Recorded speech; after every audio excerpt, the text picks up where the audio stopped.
we're live. Let's do that. This. Okay. Woof. I need my other glasses. I need my real glasses. 1 second.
How can we sleep while the world is turning?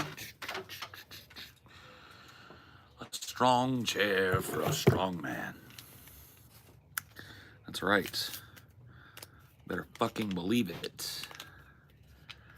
You better believe it. Amazing stream last night. Thanks. I appreciate that. Glad it was enjoyable for somebody. It was not for me.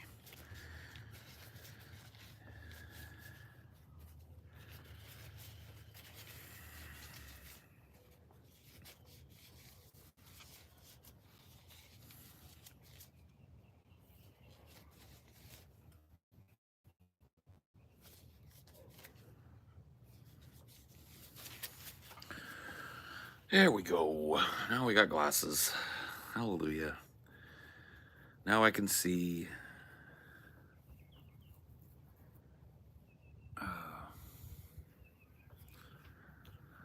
Greetings, Captain. Greetings, friend.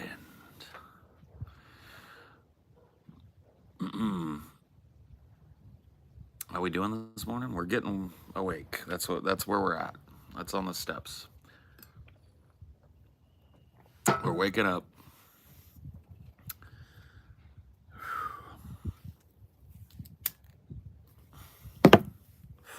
That's the plan. Get awake. Get woked. Stay woked. Oh, daddy. I only watched a few minutes of that. He sounded like he's just given up on life. Yeah, he's got a real strange affectation.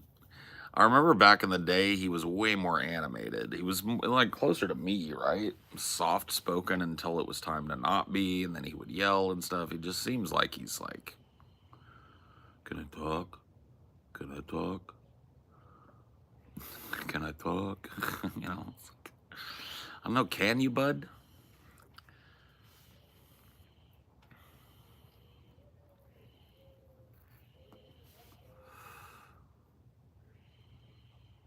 So, how many Qassam rockets have you fired today, Paul? I don't know, man. I know I've built 90 of them because they're so simple and easy to build. I know I've got at least 90 of them. It's like a vegan Eddie Murphy with all his characters. Yeah, I know. And like now he's just like, you know, I mean, he didn't even really seem excited when I conceded the vegan. I mean, it wasn't even really a debate. I told him beforehand, we're probably going to agree more than we disagree there, but we can do it, you know. He didn't even seem happy about like making a good argument there. Like, it was very much flat affectation the whole time. Even when I was calling him a fucking weirdo with inconsistent ethics and trying to hang up on him, he was still like, "Do you want to talk? Do you want to talk?" Dude, my brother in Christ, no.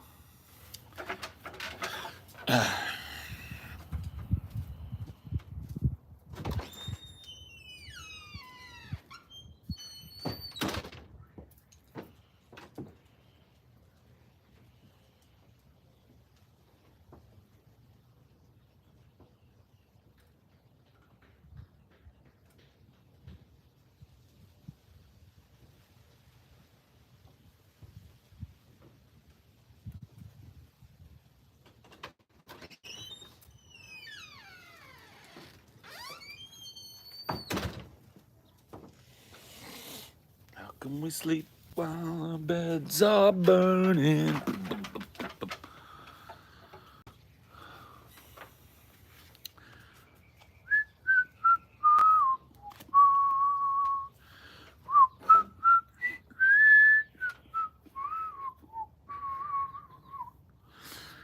In the moonlight.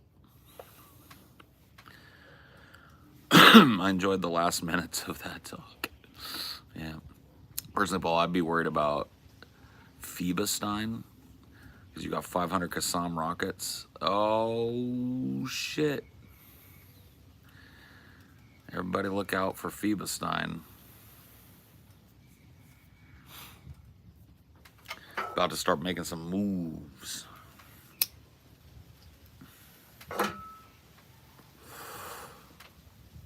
Man. Yeah, dude, that was the whole thing. And I don't want to spend all fucking day talking about it again because it really is. There's nothing to discuss, right? It's all out there. But it's very disappointing to me because I was kind of like, cool, dude. Here's a guy from back in the day, kind of a weirdo, but popular. Go and have a debate with him. And if that works out, we have him on the show. And it was like halfway through that, once we got to the IP shit, I was like, there is no way that I'm helping to amplify this kindergarten level fucking Zionist sophistry, dude. Not a fucking chance. Like like I'm not a big like, oh, you have a duty as a content creator to use your platform responsibly. I'm not a big guy that harps on that. I think people talking to people is usually a good idea, but at this point, you know, the chance of somebody in a drive-by way coming to one of my streams and overhearing some of that sophistry and then taking it out into the world and multiplying it is like, I don't know, man. For me, it's like way worse than not talking to them. So yeah, definitely not gonna be on the show. Boring as all fucking get out, bro. No energy, no pizzazz, no showmanship. I feel like this sometimes. I don't want to shit talk another creator, but I did something like this one time. One other time. I've done it a bunch of times, honestly, but I did this particular one time. It was this dude, I won't name names. He's a dude from back in the day. I used to follow him. Not Coctopus, by the way. Coctopus just recently popped in. Coctopus is chill. I don't want him to think I'm talking about him. Another dude. Who he hit me up on a stream. He was like, hey man, I do a podcast, do you want to come on it? And I looked into it and his podcast wasn't doing well, wasn't getting many viewers, but you know, I knew the guy from back in the day, didn't know him personally, but whatever. I was like, sure dude, I'll come on your show. I went on his show and I was expecting like an environment like I walk into on my show, right, where you got, because it was him and his co-host and me that night. And I was expecting an environment like my show, where it's like there's banter, there's energy, there's showmanship, there's a little pop to things, you know what I mean? And this dude just was like, he had me on his show to run his show, basically. The thing is dude kept trying to talk to me, right? But he also was nursing on a big fucking drink that probably had a bunch of vodka in it or something. The dude was already kind of like half sloppy drunk when I showed up. And by the time he decided, like, wait a minute, this is my show, what? Because I ended up striking up a half decent conversation with his co-host who was sober, and all of a sudden this dude's ego flared up behind the drunkenness and was like, "Hey man, hey dude, dudes, guys, dudes." He's like, we're having a conversation. We're like, "What, bud?" He's like, "Hey man, did you guys forget whose show it is?" And I was like, "Did you?" Anyway, and I just kept talking. This is fucked, bro. Just like there's an expectation of a certain amount of fucking professionalism that I have as a baseline for somebody that's got, in Vegan Gains, case 300,000 fucking subscribers, kind of well known. He's been on a lot of big shows. I expect a certain level of like showmanship and presentation. And he was just like, he popped. And it would be one thing too if I had called him out publicly and he'd accepted my thing and maybe it just like he was a little tired, but he like popped in here and was like, "Hey dude, you want to have a debate?" And when I showed up, I felt like I was debating like somebody half a fucking sleep. I felt like I was carrying all the energy of the show, giving him a huge favor by changing what his stream was prior to me coming on, which is him just disaffected and sitting there watching other people's content. Real just that part, I think above all, was just fucking disappointing. Dude, I really had to allow myself to get fully affected by his bloodthirsty Zionist ideology to even get some pop off of that, bro. Imagine if I hadn't cared as much as he did, how quickly you would have fallen asleep last night. Well, I just don't agree with that. Well, I guess that's okay, but Qassam rockets. Yeah, I'd like to know more about the Qassam rockets. I don't really know anything about Qassam rockets. Oh, that's cool that you brought them up then. That's fine. Go ahead. Like. But in the Cope stroke over there, the fact that I gave them probably the first piece of entertainment they've had in who knows how many fucking weeks. You'd think they'd be thankful, but from what I've heard, the Cope stroke over there is, "You got him, Vegan Gains." Like, yeah, you got me good, bud.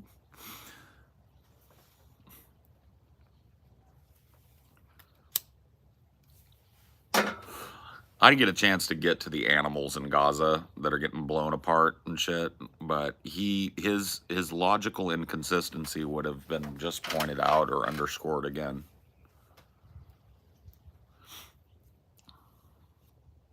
He was talking like an expert about those Qassam. I know. See, if you guys like to debate people, right? there was a I'm not trying to say it was a master class, but there's a couple of really good lessons you could learn from that little Vegan Gains debate, especially the IP part, right? One of them is oftentimes, and this happens a lot with IP, but a lot with everything. Oftentimes somebody will want to say something that makes them sound like an authority, right? Oh, there are 10,000 Qassam rockets. These are the special home-built rockets that Hamas has been using to butcher Israelis, right? And it sounds theoretically possible, right? Okay, maybe there is a rocket named a Qassam rocket. Maybe they are building them en masse. Maybe they are really dangerous, right? You meet him where he meets you. But when you see, you never let something like that float. That's the lesson. If you're talking to somebody that you know for a fucking fact, especially, isn't any kind of military expert or anything, right? And they all of a sudden start saying something that sounds like a military expert would say it, it always bears fruit to ask them to explain it to you, like I did last night. Because did you see how quickly he went from giving me some sophist fact about Qassam rockets to saying, "I don't know"? It was literally like within the same minute. I let him do his piece on the Qassam rockets. I interrupted and asked a clarifying question, and he already said, "I don't know." Like less than a minute, I think there was between "I'm an expert in Qassam rockets" to "How's one made?" "I don't know." Right? If you let them walk, If you let them walk away with no pushback, that's all you'll get. It would have been a waste of my time to sit and listen to Fantasyland any longer. There's a holocaust of chickens, but we're not going to call what's going on in Gaza as people huddle in tents with tanks shelling them a holocaust. The inconsistency is fucking startling, but not in his mind and not in the mind of people who think like him.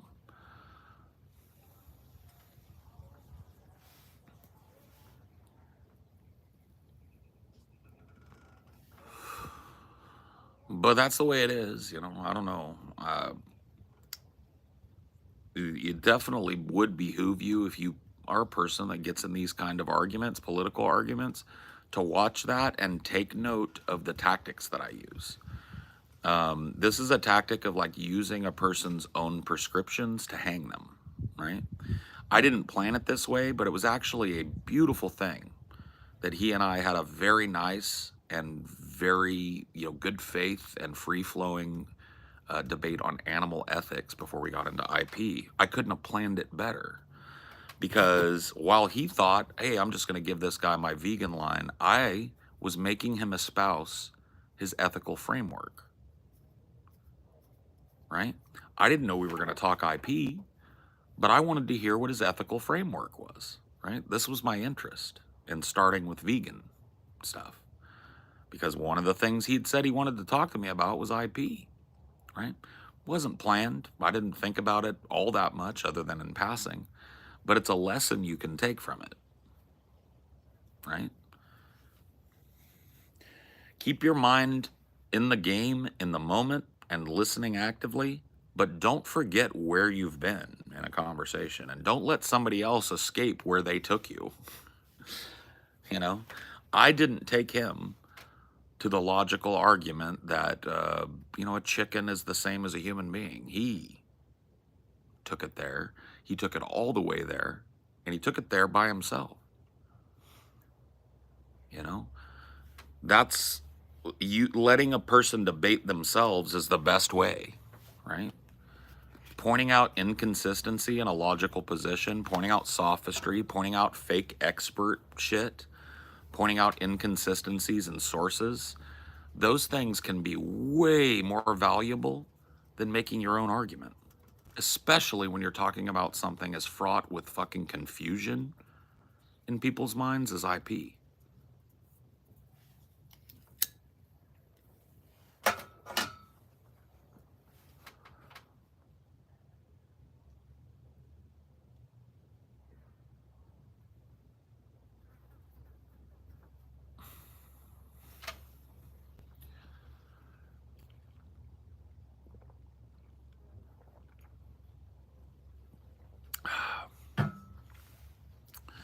I don't know, man. Very disappointing, though, for me. Was expecting, like, more energy, more fireworks. Was not expecting to talk to a dude that looked like he'd fucking just taken a fistful of Xanax and argued like he'd just taken a fistful of Xanax.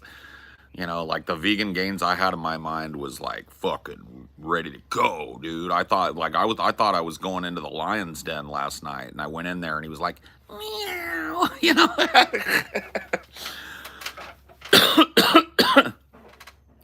Very disappointing from my standpoint, but I'm glad people seem to have enjoyed it. Anyway, what are we doing today?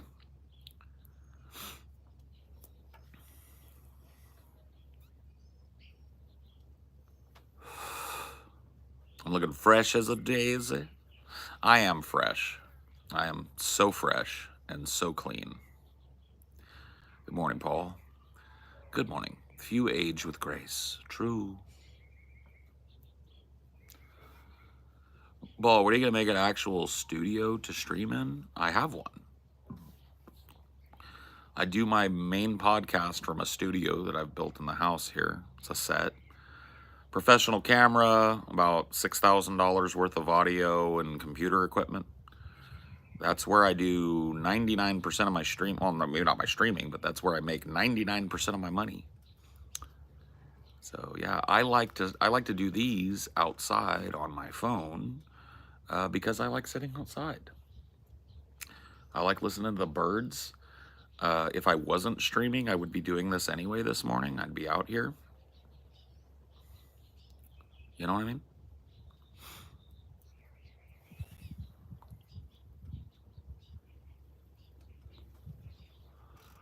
Random old guy showed up at my door this morning asking if he could have my old rusty camper for free.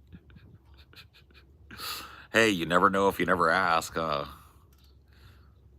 Happy Father's Day, Dad. Don't do it. Don't start it. Do you have a morning routine? Kinda, yeah. Like I get up, I go into the bathroom, brush the teeth, brush the hair, knock the crust out of my eyes, maybe splash a little water in my face or something. Uh, Usually then I get dressed, come out to the kitchen, take my meds, make coffee if Amelia's not up yet. Lately I've been doing one of these in the morning once my brain gets fully awake. Start these up to get my voice warmed up. And then, yeah, so not a very interesting morning ritual or whatever, but that's what I do.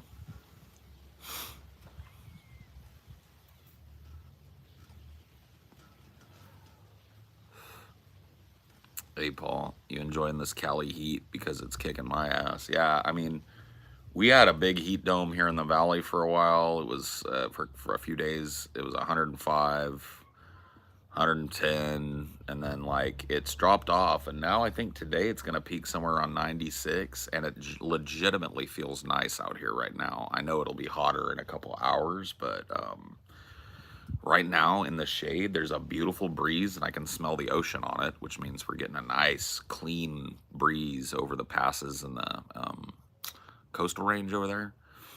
And so I'm actually okay right now in California, but talk to me in like a week. If the weather people are right, there's another heat dome starting like mid next week or early next week. It's supposed to last another week. So it'll be another week of 110, and then I'll get maybe a little break. I really don't know.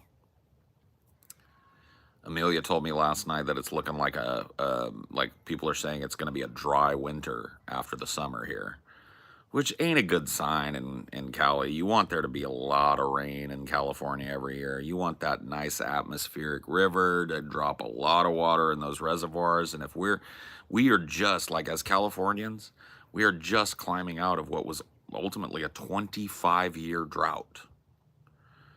We've just refilled our reservoirs. We've just opened our spillways and let our rivers run again. And like, if the people are to be believed, they're predicting a dry winter. So it's like, fuck, bro. God damn it.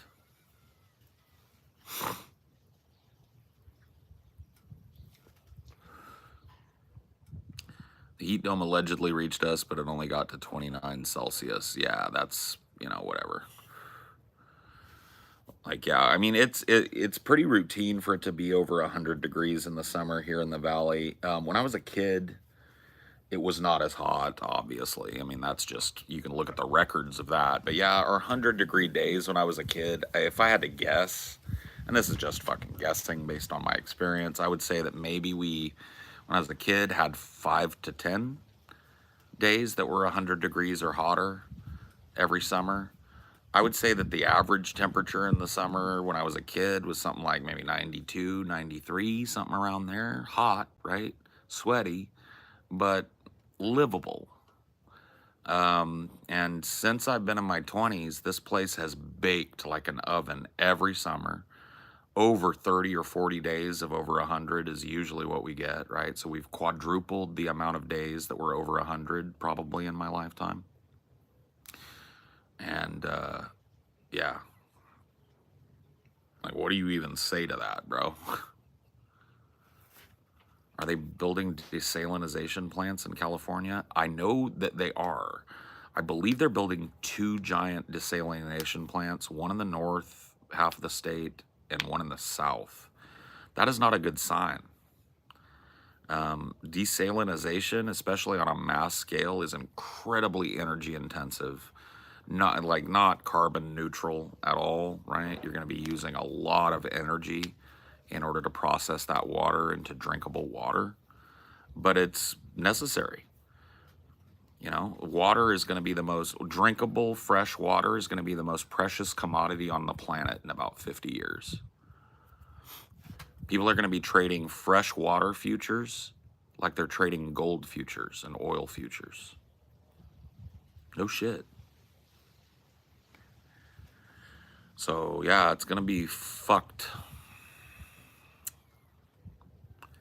How's the ecosystem in Cali handling the heat waves? It's hard to say broadly. From where I sit, there's one really, really shocking thing that's happened. You know, when I was growing up in this area, if I were to drive my car from Fresno to Madera, where I grew up, it's about a 20-minute, 30-minute drive. And you cut through some orchards and some almond fields, some almond groves and some citrus groves to get there, right? At least the route I take. Kind of a country drive at part of it. And if I were to do that 25 years ago, by the time I got to Madera, the front of my car would be literally plastered with bugs. I mean, the insect biodiversity here 25 years ago was so huge, and the biomass of insects was so huge that driving for 20 minutes in the valley during the spring or summer coated your car with bugs. You couldn't help it. Now, I could drive my car. I could do this today. I could take my car to the car wash, get it detailed, get it perfect, leave the car wash and drive to Madera by the same route. And when I got there, there might be one bug on my windshield. Probably not, though. Like, the absolute collapse of insect biodiversity is fucking beyond alarming here. Because you understand, a lot of these insects that have disappeared are pollinators. I live in an agricultural area. The pollinators are all dying off. There's so few of them that you don't even see them in the summer anymore. And there are still people that would look me straight in the face and tell me that's normal.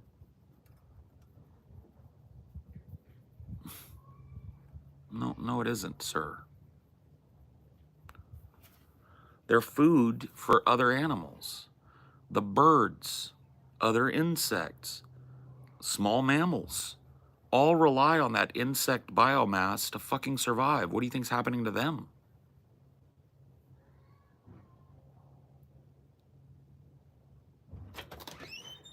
You know? It's funny, I had to explain it to Amelia because she wouldn't be able to see it.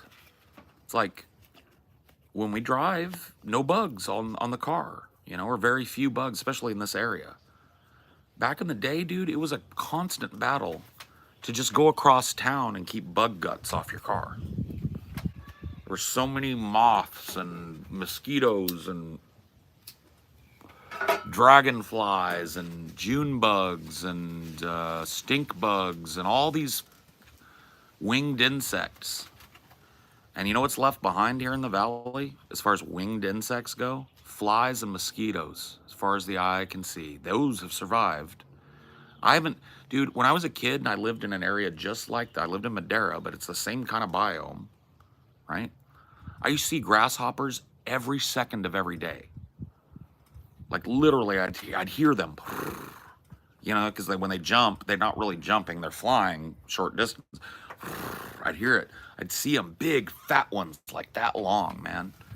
Big, bright green, googly eyes. I hate the motherfuckers.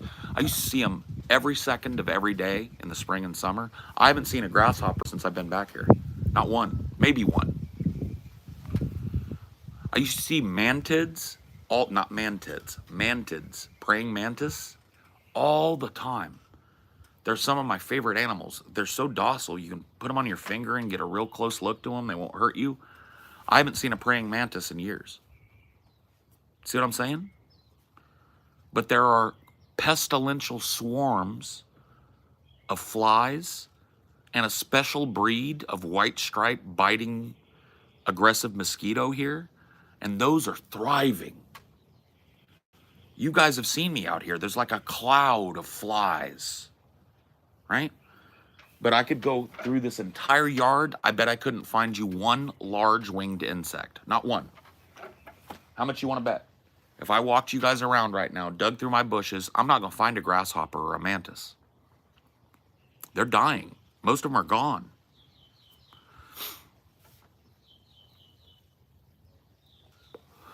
The same thing's happening in other places too. It's not just California that's seeing this biodiversity collapse. When I was in Louisiana one night, and I think Melio might have been with me, at the dark, the lightning bugs came out. Bzz, bzz. I was like, whoa, I've never in my, because I didn't grow up in an area that they're endemic. So I was like, fuck, lightning bugs, cool. You know? And I remember asking the guys about it, and they told me like, oh, dude, you should have seen it here when we were kids. They're like, yeah, you see some lightning bugs a few nights in the spring and summer here, but like when we were kids, they would light up the whole area. It was like there'd be a swarm of them blanketing the area at night. It was the most beautiful thing. He was like, now you can barely see them like winking here and there. It's fucking happening everywhere. And nobody has an answer to it because it's literally like fundamental biodiversity collapse is what we call a mass extinction event. And everybody's just kind of like watching TikTok during a mass extinction event. You know? Like, it would be like watching TikTok during the Permian extinction. You know? Oh, shit, there was a big meteor or whatever the fuck it was in the Permian. Oh, shit, fucking algae have blocked sunlight from penetrating the ocean, and now the oceans are dead. Oh, shit, well, let's see what TikTok's up to. You know? I don't know. It's fucking crazy, bro. I mean, I'm looking now. See, the thing about the type of large winged insects that are endemic to this area is I should be able to spot them from fucking 100 feet away. They're huge. Grasshoppers that big that make a fucking noise like when they take flight. I haven't heard that since I was a kid. I know because I'm triggered by it. When I was a kid, I was deathly afraid of grasshoppers. I thought they were like fucking trying to eat me because there's so many of them, right? And to this day, if I hear the sound of a locust or a grasshopper jumping and taking to the wing with the, I'll be like, because I don't want them on me. I haven't heard that since I've been back.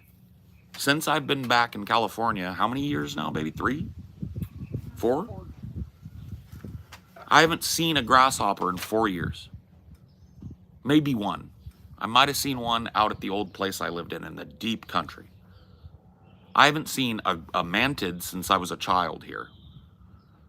Praying mantises used to be crawling all over everything, hanging off the vines. You'd see them in the trees. This tree here has been blooming, right? Back when I was a kid, at this point in the summer, this would have been swarming with bees. You guys would be able to hear it as background noise. You would hear a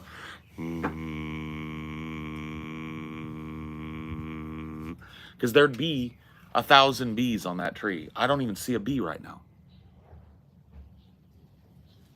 I mean, look at this, guys. Look. I've got a fucking, I don't know what kind of tree this is, but this flowering tree here with these pink buds that are just, every day there's more of them. Dude, these would be swarming with pollinators. There's not, I can't even see a bug there. And no birds eating them either.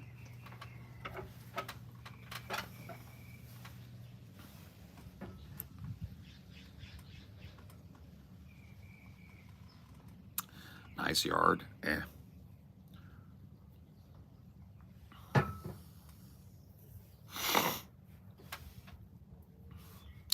Mow your lawn. I don't mow my lawn. I rent, and so my management company sends a lawn guy once a week to mow my lawn. He's probably due. I would say they come. They usually come like Wednesday. They come every other week. They come, on Wednesday on trash day, so they'll probably be back this Wednesday. How big were the bugs in the South? Not as big as you would think. They're like, I know they grow some big ass bugs, don't get me wrong, but I gotta tell you, dude, for my dollar, and I know the biodiversity has collapsed there too, For my dollar, the Central Valley in California is the most large insects I've ever seen collected in one place. But you can't see that anymore. No, that's not true. I've seen one other example of large insects in higher concentrations than you would probably see in California, even during my childhood. And that is Arizona during the 7-year cicada bloom. I just happened to be in Arizona for a couple of years, and I happened to be there the year that they had a 7-year cicada swarm.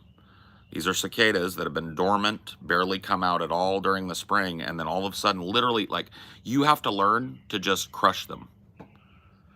The apartment complex that I lived in was carpeted. Every tree, you couldn't see the bark on the tree. There were so many cicadas and cicada shells, because one of the things they come out is they come out, they molt, they mate, they die, they lay eggs, and they die. That's what they do, right? That's their life cycle. And so you had to just learn to just crush them under your feet, because if you tried to be like a Jane and sweep them out of the way and not hurt them, it would take you 20 minutes to get from your car to your apartment.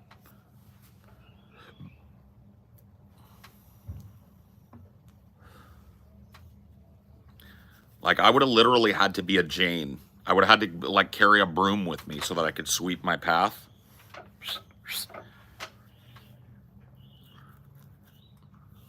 The sound of 1 or 2 or 10 or 20 cicadas around you is really recognizable. The sound of a swarm emerging is, you can't describe it. There's no other sound in nature that sounds like it. It is a cacophony, and it never stops.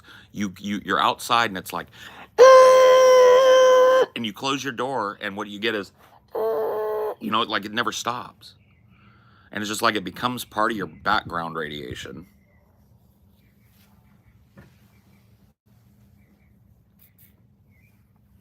Like, at first, it's really disconcerting, but after a couple of days, you just don't hear it anymore. It's like you tune it out.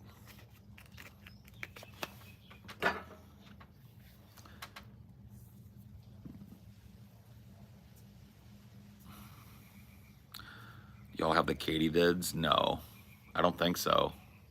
If we did or do, I never learned about them as a kid. And I learned a lot about all the little buggles we've got around here, so I don't think we got katydids, but maybe I'm wrong. Googled this, and California Superior Court says insects are not covered by the state's Endangered Species Act. I know, because there's no way that they could process it.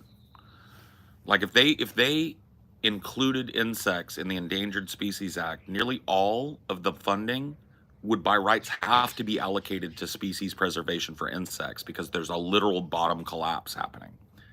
And so it would get in the way of agriculture massively. A lot of the animals that are on the California State Endangered Species list are bounced back now. Like, it's worked. We've reestablished black bears in California. Not tons of them, right? They're not anywhere near the numbers, and there's still no grizzlies to be found here.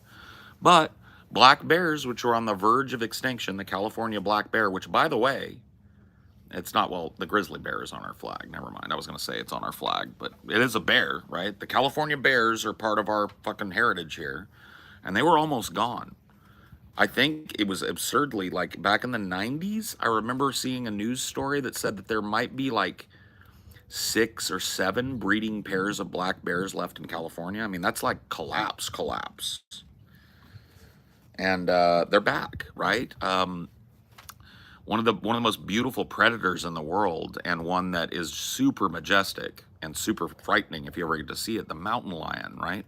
These animals were hunted to near extinction. Functional extinction is what they called it, because they are vicious and very quiet, as you know cats are. So if you're a farmer or you're a hunter and you happen upon a fully grown mountain lion that is shading himself under a shrub on your lawn, and you don't know that he's there, and you approach, you're going to be mauled or killed.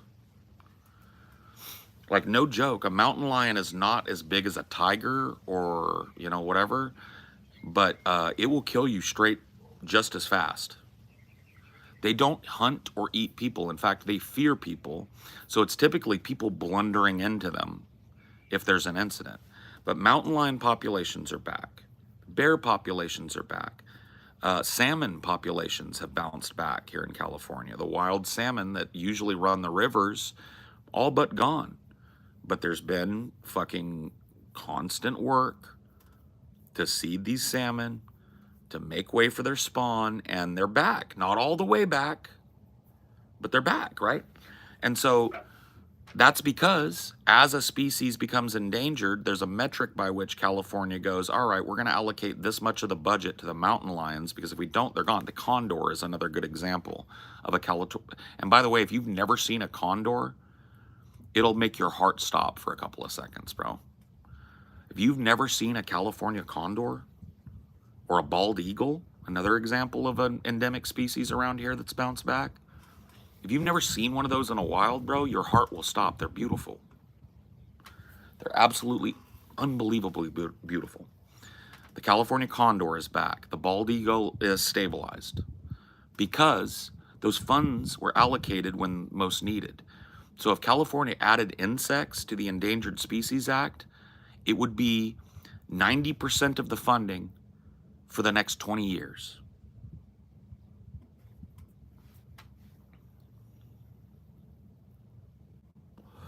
Yeah, there are, as far as we know, no grizzly bears left in California, which is really sad because the mountains used to be maggoty with them. They're a beautiful, beautiful species, but they're also a species that it is hard for human beings to coexist with in civilization, because bears have no concept of, they fear like other animals do, but they are opportunistic scavenger predators. And when they smell garbage, they're coming into your city, right? And so what happened here in California was, and they're also very dangerous animals. If you were a settler in early California and you went out to hunt deer, which are abundant here, and you crossed paths with a grizzly, there's a good chance you're not surviving that back in the day. They will fucking destroy you. Watch that early scene in The Revenant if you want to know what it's like with a grizzly bear, right? And so human beings just killed them out of spite, killed them for their fat. They have this blubber store before they go to hibernate that's really like useful for tallow. Their fur is, as you might imagine, some of the most waterproof and warm fur that you can get. So settlers would kill big bears, make cloaks out of them, make capes out of them, make coats out of them, right? And it got to the point where they just weren't here anymore. And they're literally gone now. Like the California grizzly bear is functionally extinct. I believe there are some mating pairs in zoos. I believe that they've established the California grizzly, which wasn't just in California, in a couple of other places in the north, closer to Canada. Right? So in Washington, near the Canadian border, these sorts of places have started to see an attempt to reintroduce grizzlies. Yeah, the only grizzly bear that you'll see in California in the wild flaps on the flag, on the California flag. That's the closest you'll get to a grizzly, unless you want to go to a zoo.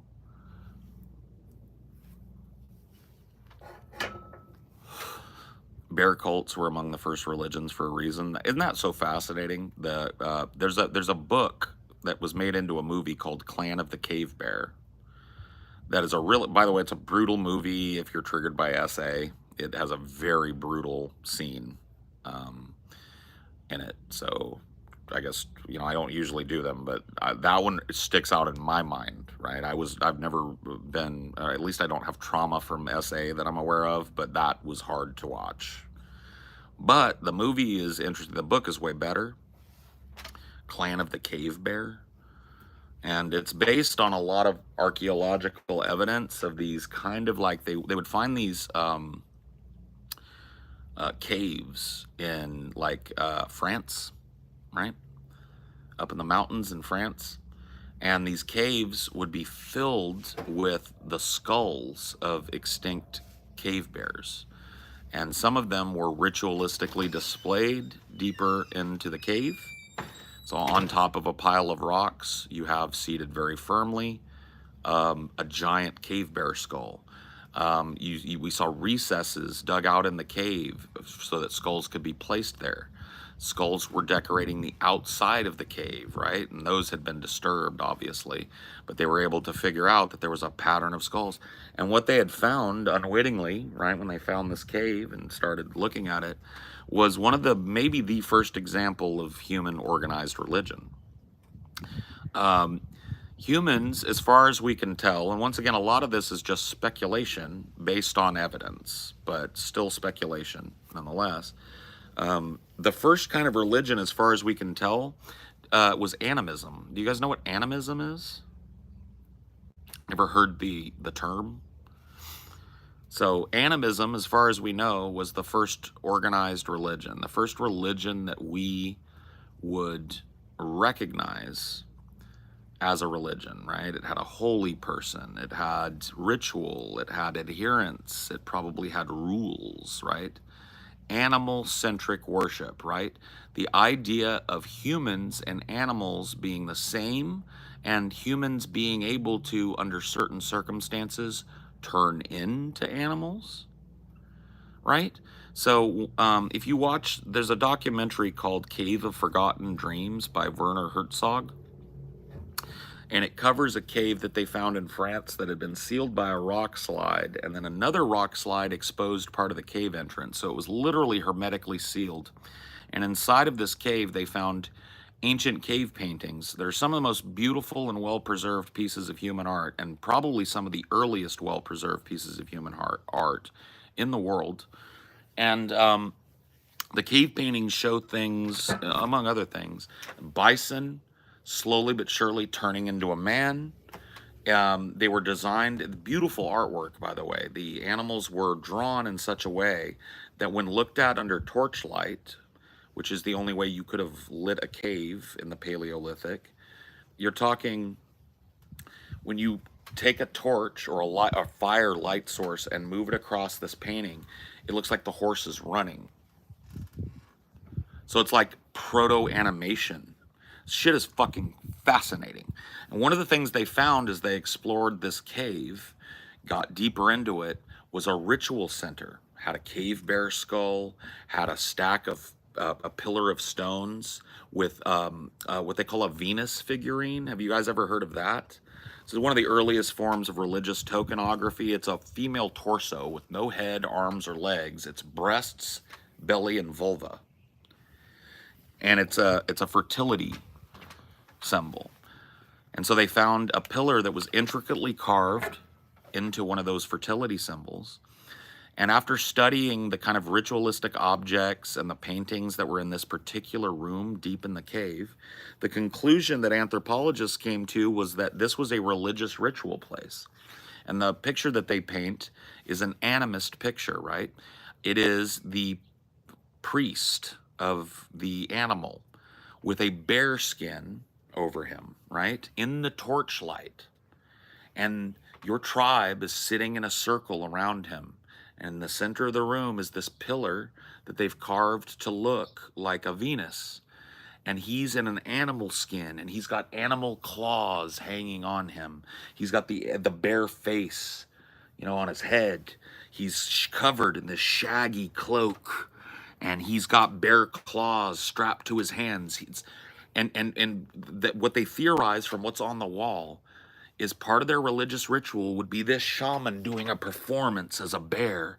Think about how frightening that would be, deep in a cave by one torchlight flickering, and there's this crazy man with his face painted black. You know, and you're in there in that torchlight, and you're looking around. When you're not looking at him, you're looking around at the walls, and you're seeing the horses run. You're seeing the buffaloes look up. You're seeing the grazing beasts look behind them. You're seeing the big, beautiful saber-toothed tigers pounce, right? And he's moving this torch around the room, so that animation is happening. Think about what a profound impact that would have had on early man, on our development. It's like the birth of storytelling, the birth of art, and it's all wrapped up in this animist religious movement, right?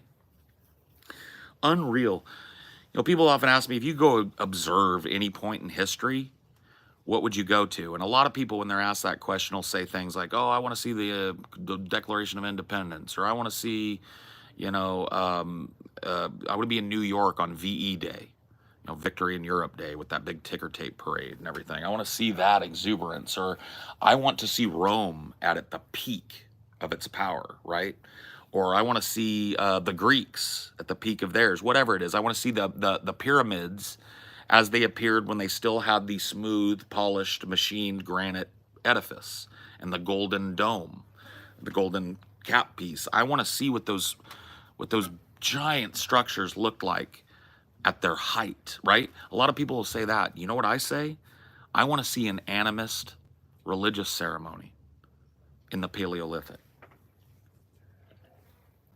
I want to see what the first actor looked like, the first performer. That's what I do with my life, right?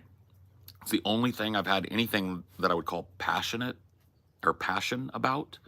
And so to get to lay my eyes on what may very well be the human being that first figured that out and started to utilize the power of performance, watching the faces of those human beings sitting in the cave as they looked around and those horses on the wall started running in the flickering torchlight. Bro, that's easily the moment in history that I think I would go visit. All that plus shrooms, maybe. Yeah, there's evidence that psychedelics were used by Paleolithic man. So yeah, everybody in that room might have been tripping fucking balls as the horses on the walls ran. Oh, fuck, man. Thinking about that gives me goosebumps. There's just something so fundamental about human beings that, like, my heart and my mind and my soul reaches out to them across those aeons. You know what I mean? I feel like I could sit in that room on mushrooms with those people and have that same experience, even though we're separated by this gulf of time.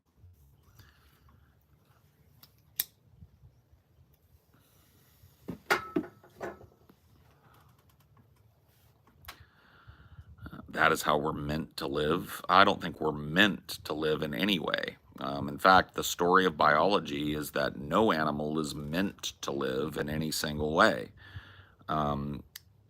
Evolution by natural selection is constantly reiterating on itself. So this idea that human beings are meant to be that way, that just ignores evolutionary progress. There are differences between human beings then and human beings now, not differences that would speciate us, but differences in brain chemistry, instinctual differences. There have still been, some archaeologists say, 1 million years or so of human evolution, right?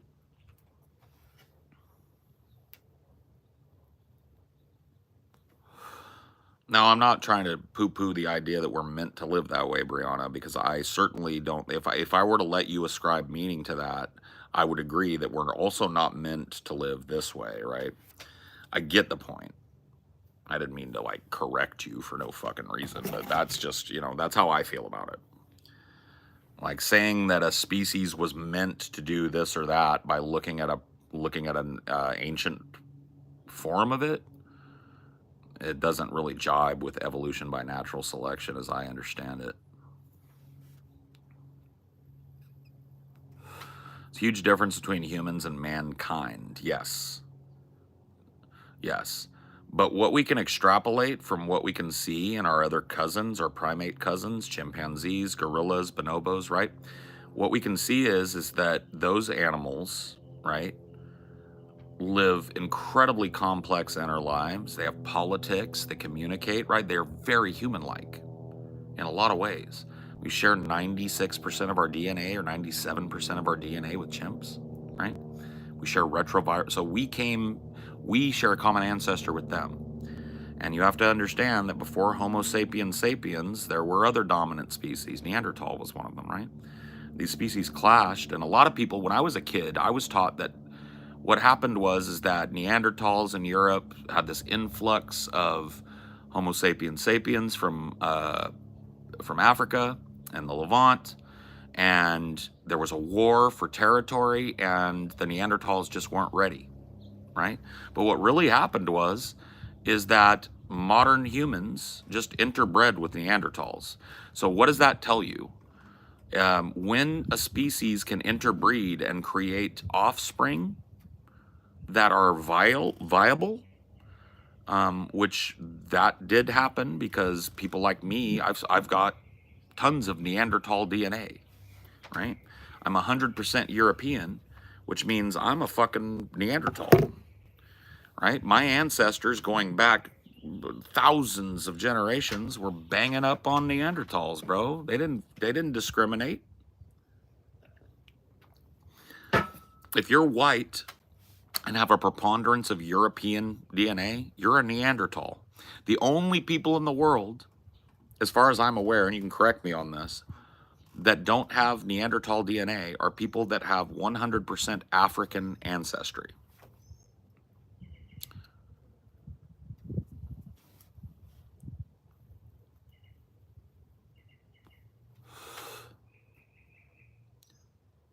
So, if we know that, and now that we've studied, like, also when I was a kid, I was taught Neanderthals. I mean, you see how cavemen, so easy, even a caveman could do it.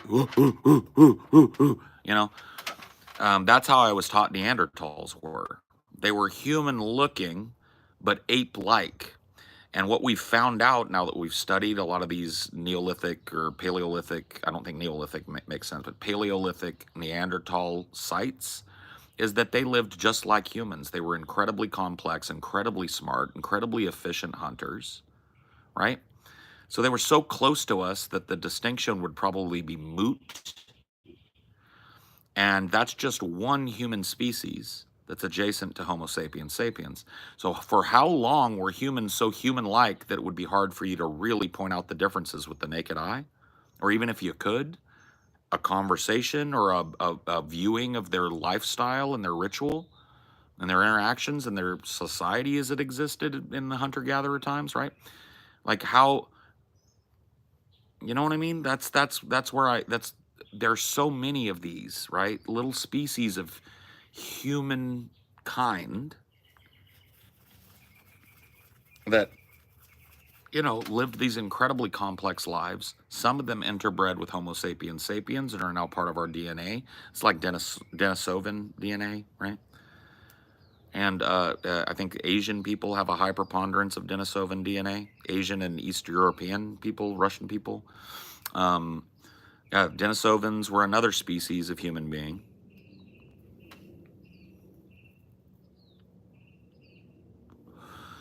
There's already some pretty cool movies about Neanderthals, man.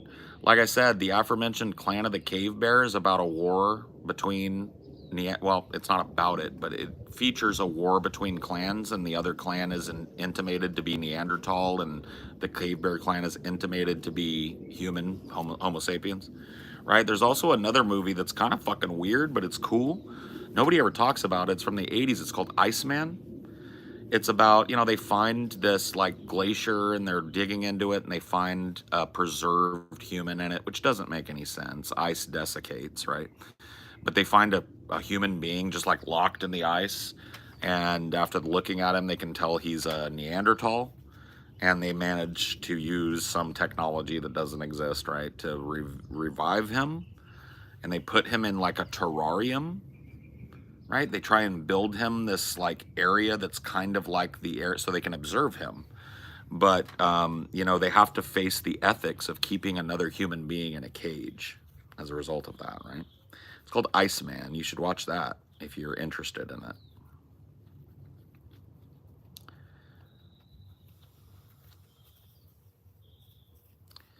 South Park parodied that movie. That movie has been parodied. The whole idea of a dude frozen in a block of ice. I mean, I know Carbonite came before that. I think. I think Star Wars is an older film than Iceman. But yeah.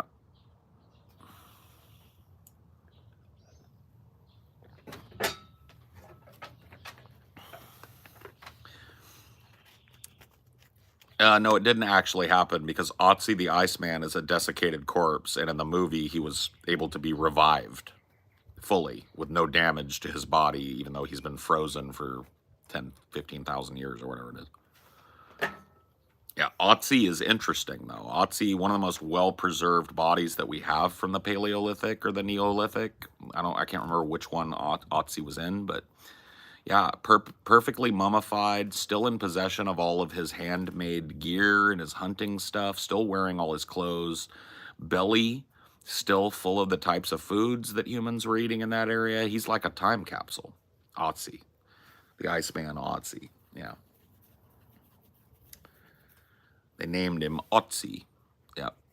Yeah, his stomach contents, people said that, I remember watching a thing on Otzi, and they said that the contents of his stomach were so fresh and perfectly preserved that theoretically they could have been eaten by another human and processed, and it would have been fine. Like, he had just eaten when he died, and his biological processes were stopped quick enough for that stomach acid to recede, and it really did not get to break down that food. So it was not any like close to human waste yet. He had just eaten a meal. Oh, they learned a fuck ton from Otzi. They learned a fuck ton about what humans were doing at that point. I mean, where they found him and what he seemed to be doing was something that is just like mind-boggling. I mean, he was climbing a mountain in gear that was made from animal skins and sinews and bark, right? This is the type of shit that people will bundle up in 3 layers of thermal underwear and a special fucking thermal trapping jacket and a personal heater inside of it and big, thick thermal gloves and goggles, right? And here's a man at an elevation that you would need to wear shit like that, and he's in furs. You know what I mean? Otzi and the people of his age were fucking hard as a coffin nail. And smart, like super hyper intelligent. His tools are fucking fascinating, right?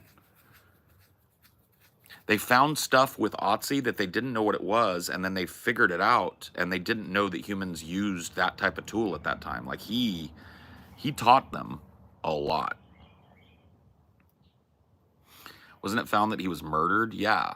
I believe they speculate that he died from a puncture wound, possibly an arrow that was retrieved after he died. There's some sort of wounds, I believe it's on his side, that are indicative of maybe a puncture wound, and they think he might have just gotten shot down where he stood by an arrow.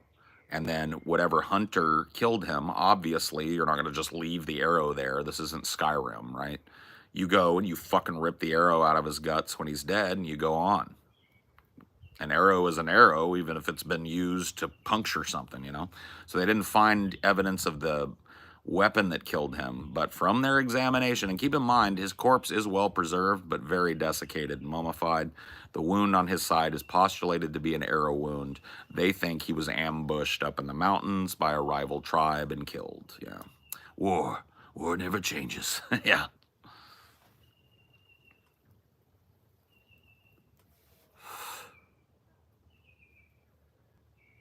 50,000-year-old. Yeah, dude. 50,000-year-old dude caught lacking. Lessons on lessons on lessons, family. 50,000 years ago, dude gets caught lacking in the fucking mountains, bro. The shame. The shame of it all. Yeah, he's about 45 years old, which is older than we thought people would have been doing strenuous shit like hunting in the mountains, right? So he taught us a lot about human beings and laid out a lot of fucking speculation to be discarded by anthropologists and historians.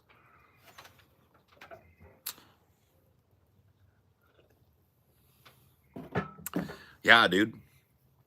Dude, if Otzi would have had his head on a swivel, and if he would have had that thing on him and ready, if he would have had the blick knocked, he might have been, we might have found somebody else. In fact, maybe Otzi, think about this. We look at Otzi like, what a brave guy. Oh man, he was murdered. What if Otzi was the dude that thought somebody else was lacking and fucked around and find out? What if that's what happened? What if he rolled up on another hunter and he was like, hey, give me your meat. And that hunter was like, what?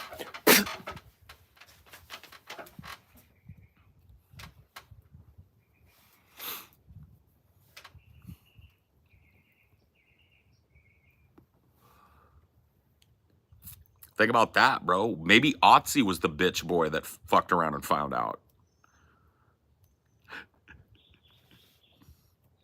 Who knows?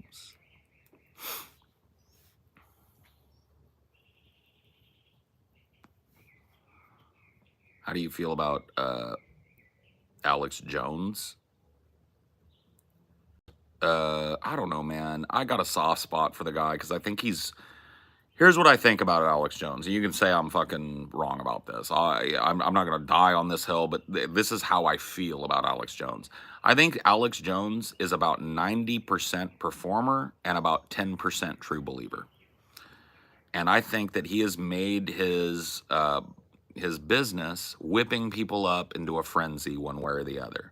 You either get the conspiracy nuts that are looking for somebody like you that can articulate it with passion and nod their head with you, or you get the people come to shout you down. It's like, I always reference it. It's like that Colonel, whatever, in the Elvis movie, where they're showing Elvis and his family the Elvis merch, and his mom is like, "What is this?" And she holds up a button that says, "I hate Elvis." And he said, you know, Mrs. Presley, there are people that love your son and people that hate him. The people that love your son are willing to pay. Why should the people that hate him be able to hate him for free? You know what I mean? It's literally that lesson over and over and over and over again, right? And Alex Jones understands that better than a lot of provocateurs. What's your channel about, bro? You're looking at it, man. I sit here, I chill outside until I can't chill anymore or my phone dies. We just talk, bro. All I ask is that people, you know, talk like adults, which you have so far. You know, I don't do skibbity toilet shit, memeing. It just wastes my time, you know? That's the only real rule here is like, read the room, respect the vibe. You know, don't be a fucking toddler. But yeah, welcome, bro. Yeah, that's what we do here. If you like it, feel free to subscribe. If not, cool with me too. I know a lot of people are just kind of scrolling by. I never really introduce myself to those people. My name is Paul Zigo. I'm a content creator here on YouTube. I've been doing this for a little over a decade now. I don't make money any other way. I make money on the internet. My main source of income is a podcast called Deep Fat Fried. I do it with a guy named TJ Kirk and another guy named Scotty Kirk. They're brothers. We've been doing that for about 6 years now. I was also on an old show called Drunken Peasants. You can look at old episodes of that and see me there. And yeah, I do this for fun. I don't make donations here. I don't monetize this channel. I don't get anything from YouTube for this because I do this part of my job for fun. You know, it helps. It feeds the instrument and all that. So, howdy. If you're new, nice to meet you.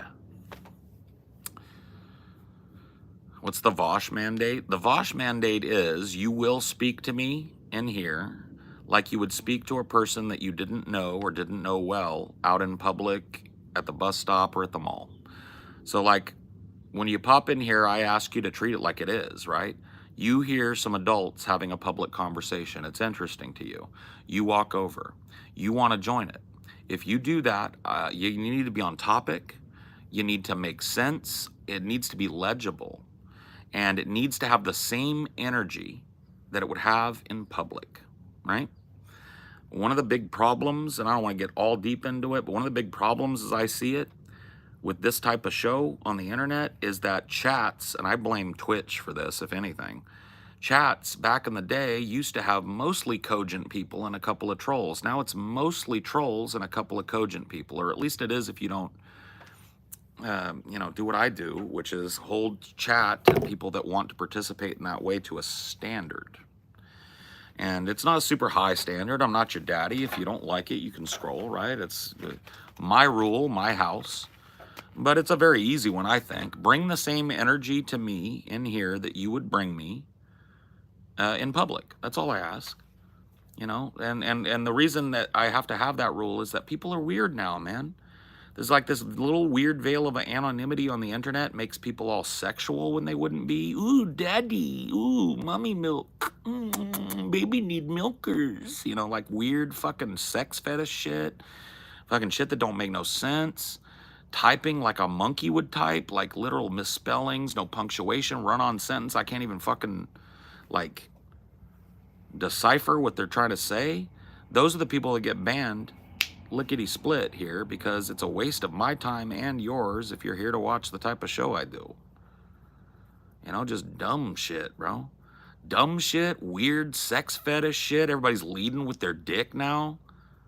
But nobody does it in public. Nobody would walk up to me at the bus stop having a conversation with another guy and say, excuse me, guys, sorry to interrupt. Mommy milkers, ooh, daddy. You know, you never see that in public. You never experience that in public. For some reason online, people want to conduct themselves that way. I don't allow it here. If you do it, you're banned. You know, I don't require perfect grammar, but if I can't decipher a sentence, bro, I've been reading since I was 4 years old. You're banned. Right? I expect an adult to be able to, like, look and proofread a sentence. If you can't do that, bro, we can't conversate, homeboy. You got nothing. You got such a gulf to get up to for me and you to even talk about anything with any fruit that I'm not going to waste my time with you in here. And that's the only rule here, though, bro. Really. Respect the vibe. When you come in, don't act like you fucking just walked in and just ask a question that's, you know, like another example. Two dudes are talking about Biden and Trump at the bus stop. You walk up and instead of mommy milkers this time, you're like, wait, guys, wait, excuse me. Who's your favorite Ninja Turtle? Right? You wouldn't bring that energy to public. You know that's not right in public, but you want to do it here. You get banned here. Typically, I don't even see it happen because my mods are fucking killers. They're snipers. Every last one of them chosen for different reasons. But there was one commonality between everybody you see with a wrench in here. They don't give a fuck. And they are dedicated, even if they don't believe in it themselves, to the rules that I lay out in here because they've seen it pay off. These motherfuckers have got a long scope. And Lord help anybody that treads in their garden. Why were you chosen? Phoebes, you were chosen because you disagree with me in a way that was legible and interesting. Honestly, that was what got you over the hump. And you're a killer. Right? Phoebes is a stone cold killer. Phoebes is not going to take shit. She's not going to waste time. She's not going to argue. I'm not going to have to correct her. She's just going to be a mod. And she disagrees with me. And sometimes in a way that makes me a little salty, but never in a way where I feel like I'm having a conversation with somebody that's 10. She's dedicated. She's here a lot. She's a mod. That's why you got chosen. And you're a stone cold killer. I sized that up. It's very easy. Like, you ever hear the term, it's a more modern term, game recognized game? I can instantly tell a person that has not 10 seconds for bullshit from other people. Lamau, it's all true. Right. I'm good at that shit, man. That's a thing that I'm good at. I might have been good at, like, justice system type of shit, like lawyer maybe, you know, or maybe even like a fucking detective, because I feel like I get a real good read on people, and even online, right?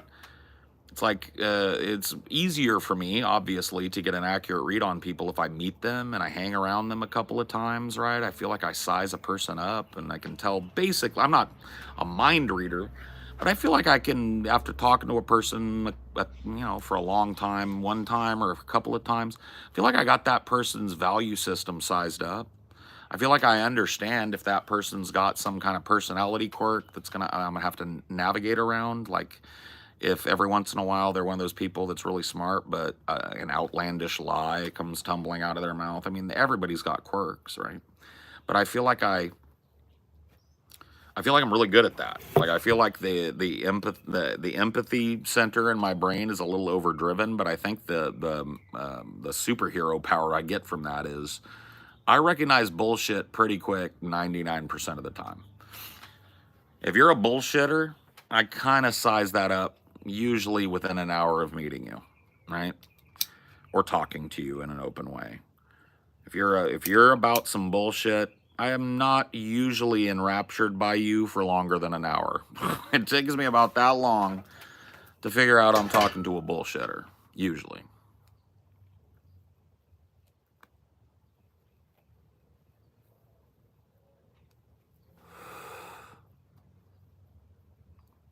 Do a barrel roll.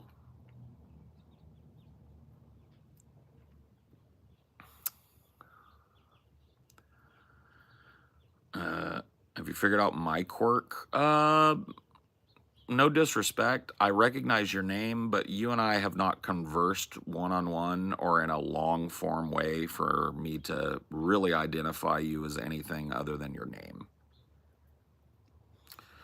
I don't mean that to be, I know you've been around a long time. That's what I know about you. And you're probably not a retard because you've both been around a long time, and I don't think you've ever been banned, or if you have, you got unbanned. So I presume that you're not retarded, and I know your name is Crescent Slice, and that's every bit of information I've got on you, buddy. I like to think I'm a decent judge of character. It's calling people on bullshit that I struggle with. Yeah, and I don't blame you, man. A lot of people are very non-confrontational. I speak from experience. Probably like the first half of my adult life, I had a very strong principle of being non-confrontational, especially in public with people, because I'm not an escalator. I don't like escalating an argument to the next level. I don't like taking it to a new level of low. You know what I mean? I don't like that shit.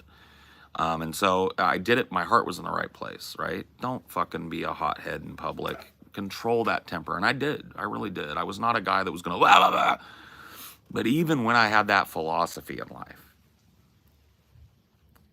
I had to slap a dude in the face once. I had to fucking get in fights to protect my friends. I had to jump in on things. I got jumped for my mouth. In my adult life, the conclusion that I've come to is that I spent a lot of years as a doormat for human beings. And basically, I spent a lot of years letting people woof on me, right? And I don't know if that's a term that makes sense outside of California. Woofing is when somebody's doing that brolic thing. Fuck you, motherfucker, what you gonna do? I'll fucking beat your ass right now, motherfucker. That is woofing. And when I was younger, 9 times out of 10, if somebody woofed me, I'd go, whoa, buddy. I don't want to go to fucking jail, and neither do you, so let's calm the fuck down, right? I'd try and de-escalate, wouldn't get mad. But you know what? I think that brolic people with little man syndrome, and I'm not just talking about short kings. Little man syndrome can be in tall motherfuckers, right? It's not just about size. I think brolic motherfuckers with little man syndrome see people like me as a target. All right, so I think a lot of the times that I had to deal with that brawlicness was because I didn't know how to check it other than to try and back off, right? Nowadays, I found the magic key. I found the magic key to a motherfucker that's got a brolic mouth, bro. And it works way better than putting your hands up and de-escalating. You go, oh yeah? Come do it. Why don't you come over here and bitch slap me like you said you would? Oh, you're not going to do it? Shut the fuck up then. It's a tizzy. 9 times out of 10, probably more, the dude with the mouth that's threatening to beat your ass over a fucking verbal disagreement is the last dude that's going to swing on you, especially if you meet him right where they meet you and go, oh yeah? I'd like to see that. And so that's how I handle myself. And guess what? I haven't had to get brolic with somebody in public. Not brolic, but check somebody's brawlicness in public. And I don't know how fucking long, man. It's got to be like 6 or 7 years now.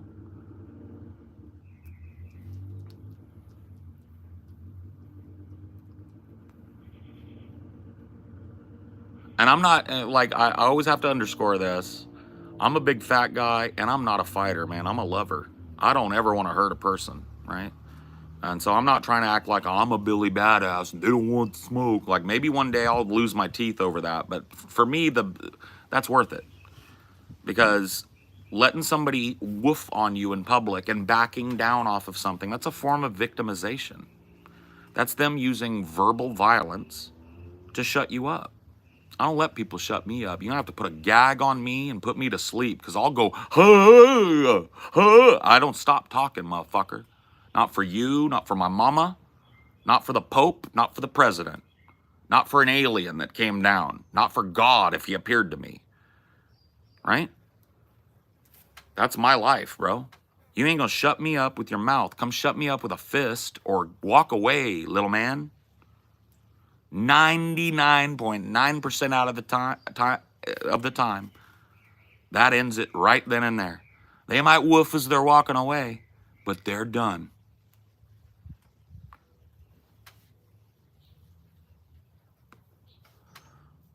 It's like dogs. That's why we call it woofing here on the West Coast. It's like a dog, right? You ever seen dogs do dominance displays, right? Two dogs never met each other, getting a little disagreement over who gets to piss on this part of the grass, right? And now it's a dominance thing. Started by one dog, the brolic one, the one that thinks he's got bollocks, right?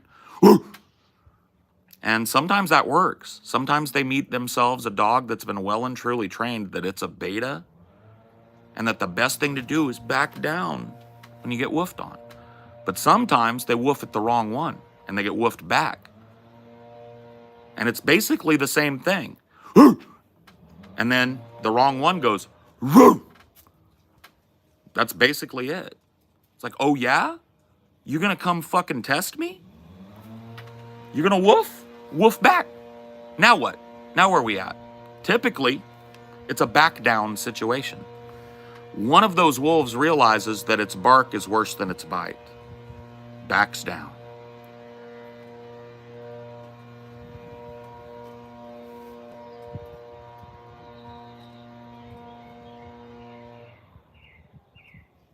You see? So that's just a personal fucking thing for me. Now, before it gets to that point, I don't want to escalate it to that point. I'm never the guy that takes it there. I'm never the guy. Never once in my life that I can fucking remember am I the guy that went first. I'm gonna beat your ass, bitch. Because I don't want that. I'm not a good fighter. I don't like hurting people. I'm not a masochist. I'm not a sadist, right? I don't like that stuff. But I'll be goddamned if I'm gonna shut my mouth because you decided you were gonna woof me. I'm gonna ask you to back the woof. And just to put it this way, like, once again, like I said, I'm a fat guy. I'm not a fighter. I've been in fights. I know kind of what to do, but I'm not going to claim I could get in the ring with a trained fighter and do anything but lose, but I'm a big dude. I'm 6'1" and change, 330 pounds. You know, I get the woof back because of that, too. If you're a littler guy, that might not work out for you. So I don't know. You got to have your own. That's why you can't just run with the prescriptions that I give you, especially not in social situations, because you're not me and I'm not you. I'm a trained wrestler, like fucking when I was in high school, right? Do I have the muscle memory? Do I remember the lessons? Yeah. Have I employed them more than maybe like once in the last 20 years or 30 years? No. No. So trained wrestler is like, you know.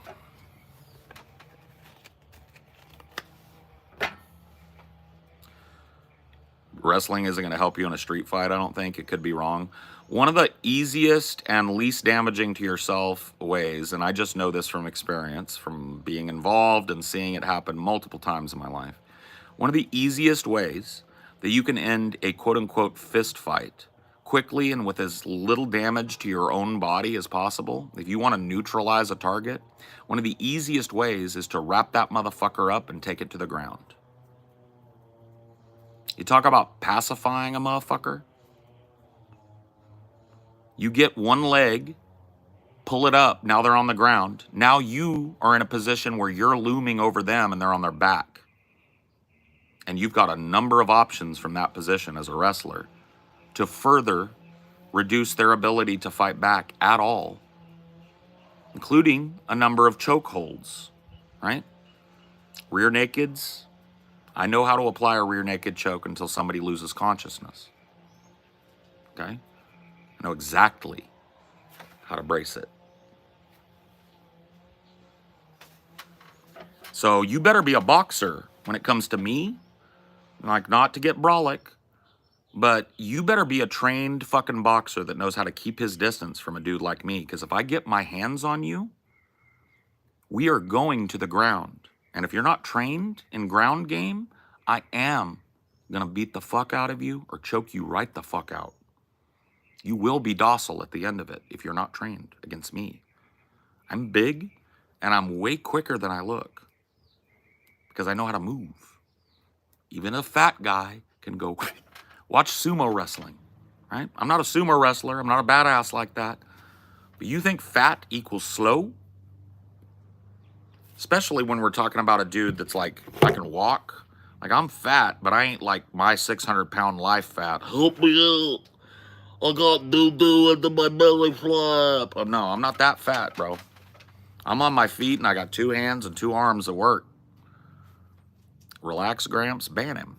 See, that energy would never come out in public during this conversation. That's little man syndrome in comment form. Coping with the fucking crying emoji, crying, laughing emoji, too. Unreal. That energy would never, ever, ever come out in public. Ever. That's what I'm talking about, man. This brolic energy that people walk around on, this fucking cheese dick shit. Bro, that shit never flies in public. Ever.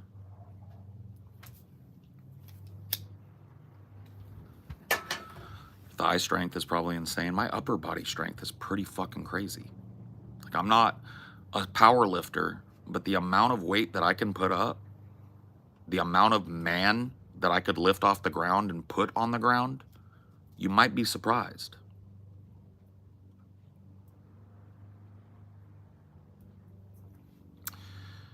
Big dude who wrestle is like a cheat code. Got to stick and move on y'all. Lol, cardio is your best friend. You ain't lying. Like I said, if you're a trained boxer that knows how to keep distance and jab me out, you're going to fuck me up, bro. I know how to throw a punch. I'm not above it. But my game is, once you've escalated to a fight, I'm putting you on the ground, right? And like I said, man, it's not something I practice. I wouldn't even call myself a trained wrestler, but I know it. I did it for years when I was a kid. It's like riding a bike. I didn't forget the positioning. I didn't forget how to get my hands on your leg while protecting my head. I didn't forget to lead with my fucking forehead on your leg. You better know how to throw a knee, right? You better catch me lacking is what I'm saying. And if you're just fighting for your life, like I've seen dudes, I will shit you not, bro. This is the craziest fucking shit. I'm going to share something with you right now. People out there that have been around, you'll know what I'm talking about, right? I've seen dudes legitimately, right, woofing. Fuck you, motherfucker, beat your ass. And I've seen them get called on it, right? Dude goes, all right, fuck you, bitch, let's go. Squares up, right? I've seen that dude that said, fuck you, motherfucker, I'm gonna beat your ass. Square up, throw the first punch, and the punch looks like this.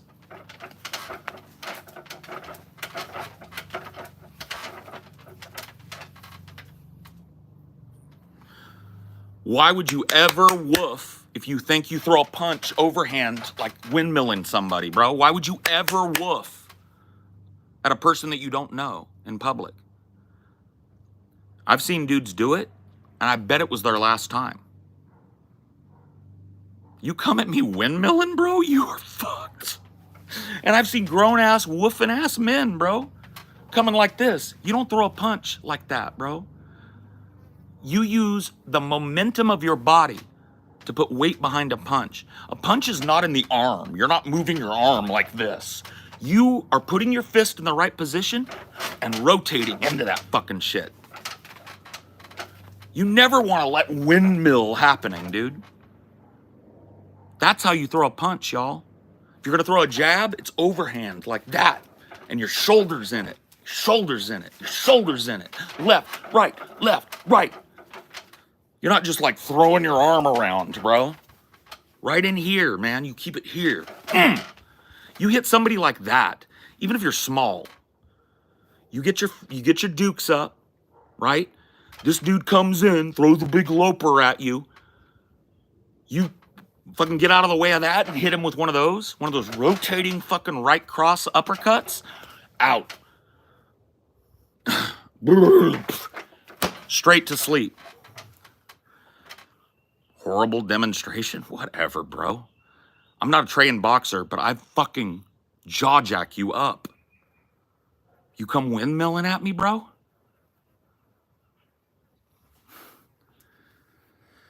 Oof.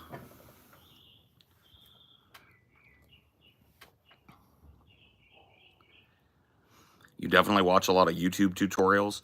Actually, kid, I had this crazy thing back in the 80s and 90s. It's what we did for YouTube tutorials.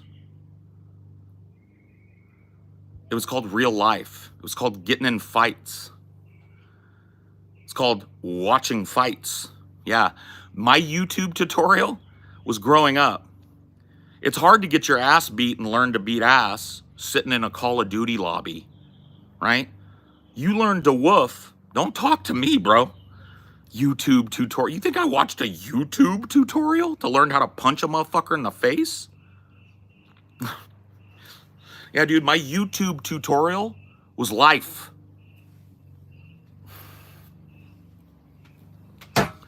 Unreal, bro.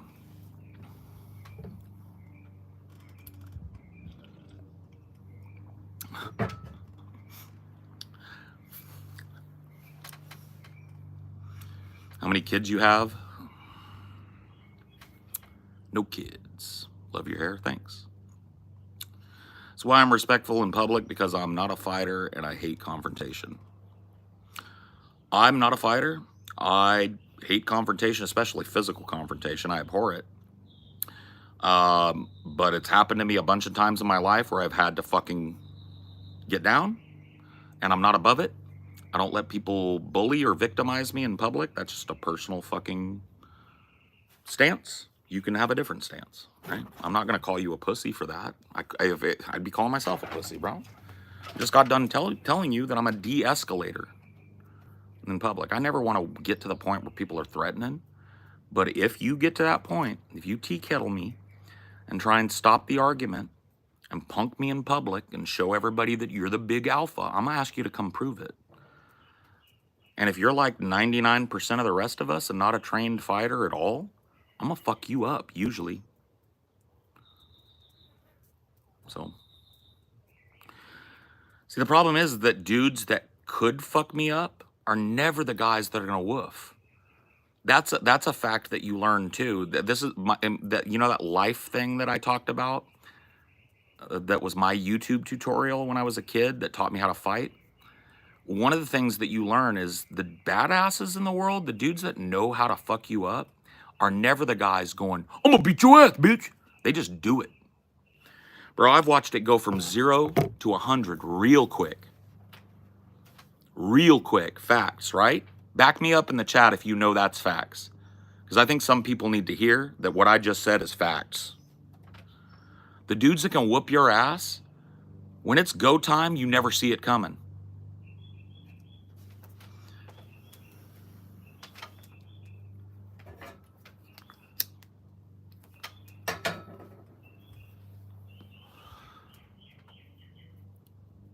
Actual, factual, real life experience based, no YouTube tutorial bullshit.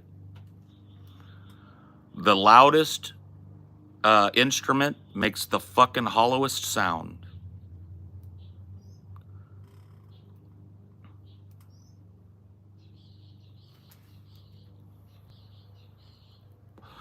It's not even often.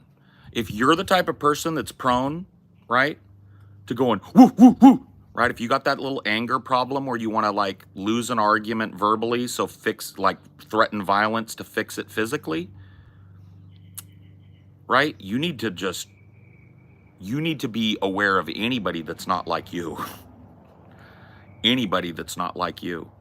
If you're gonna woof on a dude that you're watching being quiet and gregarious in public and he doesn't woof back immediately and you come up on him, you're in way more danger than if you get one that woofs back. If you find one like you, it's gonna be a fucking girly windmill fight and whoever wins it, right? If you find one that's like me, you're gonna be on the ground getting choked out.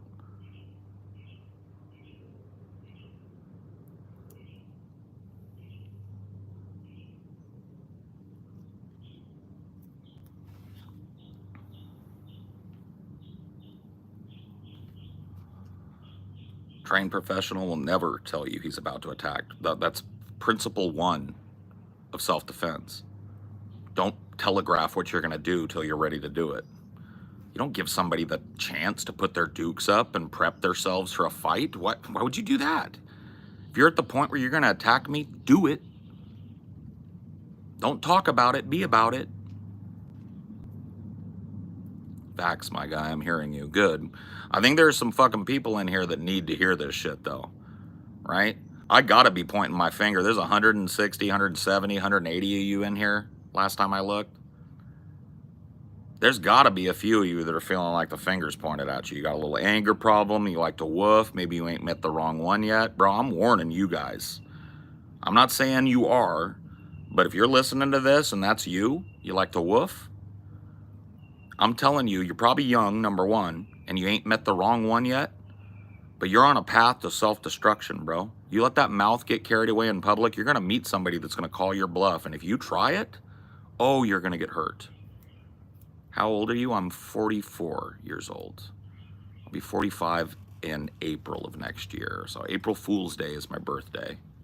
If you want to stop by and wish me a happy birthday next spring, that's when it is, yeah.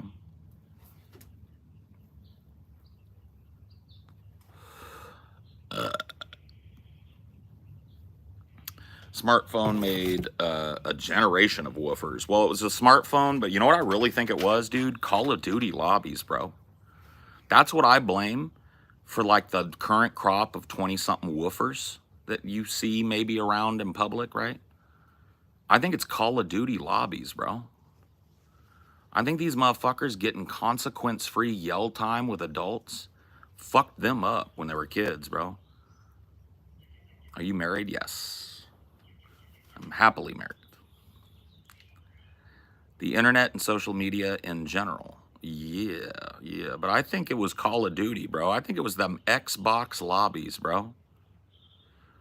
I think it was an Xbox lobbies where these little kids that are now men learn that you can woof, woof, woof, and somehow your mouth never gets slapped.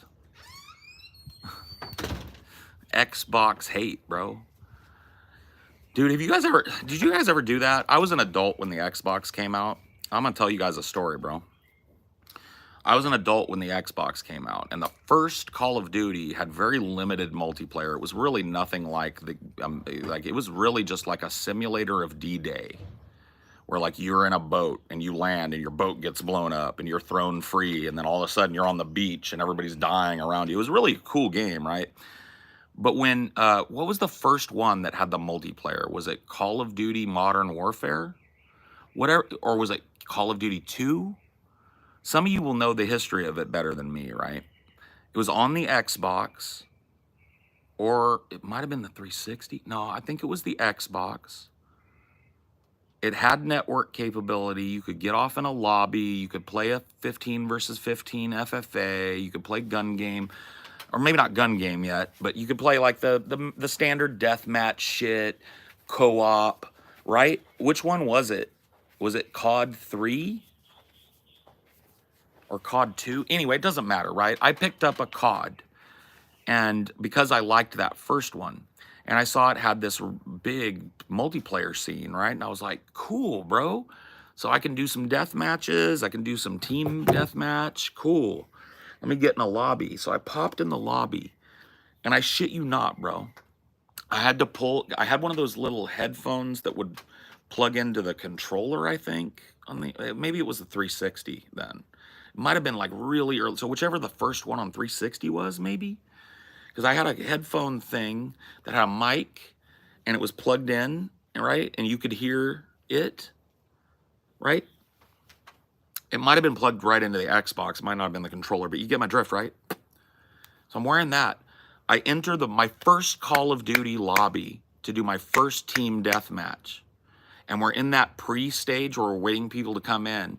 And the first thing I hear is a squeaker. You know what a squeaker is? It's like a little boy that's like 11 and their voice is starting to crack. And so they're like, we used to call it scrodling, where it's like, you fucking know, you know, when your voice, I can't do it anymore because I've had a man voice since the 6th grade, but you get my drift. Scrodling. And the word he's screaming at the top of his lungs, and it sounds like he's about to cry, is the N-word. Neighbor, neighbor, neighbor. And there are other people going like, yo, motherfucker. You know, I can't hear them. Yo, motherfucker, this boy needs to chill out, dude. Neighbor, neighbor. And I was like, boop. Nope. Nope, dude. I'm not a fucking unpaid tard sitter, bro. Scrodling is what we used to call it, yeah. You know, when that, they're just of the age where puberty is on onset and they're screaming like girls and little boys at the same time. It's all over the place. Literal dying, screeching cat, scrodling away, and all he's saying is the N-word, and it sounds like he's half in tears, bro. Half in tears, bro.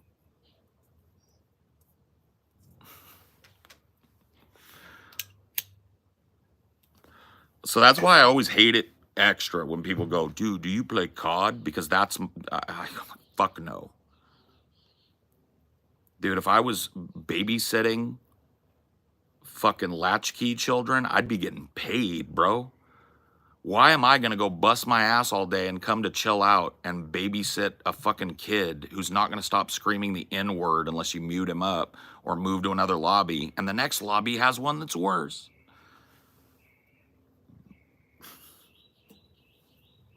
Nope.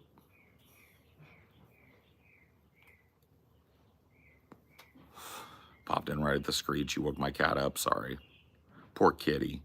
Go give him a chin scritch. Let him know that Uncle Paul's sorry for being loud.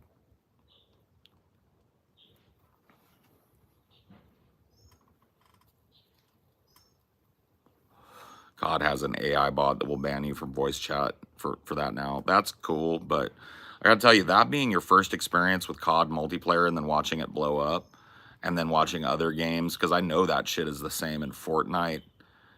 You're just literally dealing with squeakers all day, bro. I can't, bro. People ask me, have you played Fortnite? Fuck no, bro. You know why I don't play Fortnite? Because the first time I heard about Fortnite, I was in public at a pizza parlor or something, and the fucking like 10-year-old boy was talking about how badass it was to his dad, and his dad was like just reading his phone. I was like, well, hold on, let me put that on the mental list of games to avoid. He was like, it's like you can build. You don't just shoot guys, Dad. It's like you can build in there, and you can build a tower. And you can build a tower, and you can climb it. Climb the tower with a sniper rifle. It's not just a shoot 'em up game, Dad. And the dad was like, yeah. I was like, well, what was that? Fortnite? Yeah, I'm gonna add that to the mental list. Got it. Why does the kid sound like Sturgis? I don't know. I don't know, bro. Paul doesn't like kids. No, I love kids. I just hate it when parents abuse kids, and instead of being like fun, interesting little information sponges, they're like little monsters flinging their shit all over everything. I hate that. I hate that. I don't hate the kids. I hate the parents for that. Yeah. Dad, Fortnite is not just a shoot 'em up.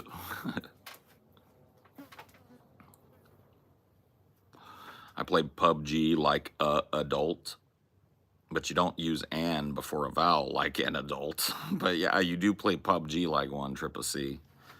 For real, for real.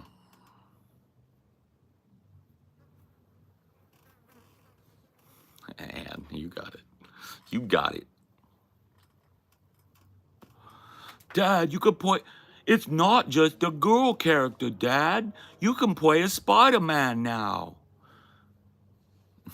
You could play as Wreck-It Ralph, Dad. It's not just a girl character. Paul, I really enjoyed the pre-debate convo with Richard. That was really cool. Much love. Neat. What do you mean pre-debate Oh, you mean like the first half of it where he was being reasonable and so was I? Yeah, me too. That was fun. A little bit low energy, but whatever. I brought the sauce to it. I told a lot of good stories. I let my passion shine through. I did a little performers stuff for him. I wonder how his, like, I would love to go back. I haven't looked at his video, his upload of this, if he even left it up. And I wasn't watching his chat last night and stuff. But I would love to see how the narrative changed from me being based and vegan pilled to me being a total retard because I didn't agree with him on IP. That kind of cope is really interesting to me because it's just like, I just gassed this dude up in the chat. Based, gassed him up, based and vegan pilled, blah, blah, blah, blah, blah. I just called this guy based as fuck because he agreed with me. But as soon as he disagreed with me, he's retarded and cringe. Dude, that's like how kindergartners figure out who they like and don't like, bro. That kid said, nuh-uh, I don't like him. Like, how do you even fucking impinge on that as a person that's cracked a book in his life? I don't know. I guarantee you that's what it is, though. I guarantee you if you left that stream up and there's a live stream replay, the first half of it when we're having a nice conversation, people are chuffing me up, gassing me up, jiggling my balls, sucking down the gravy, calling me based, calling me fucking vegan pilled. And then as soon as he became a retard on IP and I called him on it, I was retarded, cucked, mad, loser, fat, right? Oh, he's a fat guy, but he's doing something about it. Based, loser, fat fuck, doesn't even fucking blah, blah, blah. Right? Look how consistent. Just even in the chat, the cope is so obvious, bro. It's just like, if you're going to cope, get good at it. Like, okay, a lot of people do it. It's a tactic these days. Get good at it, though. Don't undo your cope. Keep quiet until you're ready to cope. That's the smart way to do it. Don't leave evidence that you're coping 15 minutes before you cope. Like, that's the literal definition of cope. When a guy agrees with me, him based. When a guy disagrees with me, him cringe. That's like the level 1 cope. That's baby's first cope. That's Coca-Cola. Yeah. What the fuck? Like, I've never had to cope like that. Baby, have you ever coped that hard on something where you knew you were wrong, but you made up a reason to be right? Is that like something mentally that you have gone to in the past? I can't place an example. I can't either. I can't either. I'm just wondering. Speaking of cope. What? Do you think this guy's dumb enough to be banned?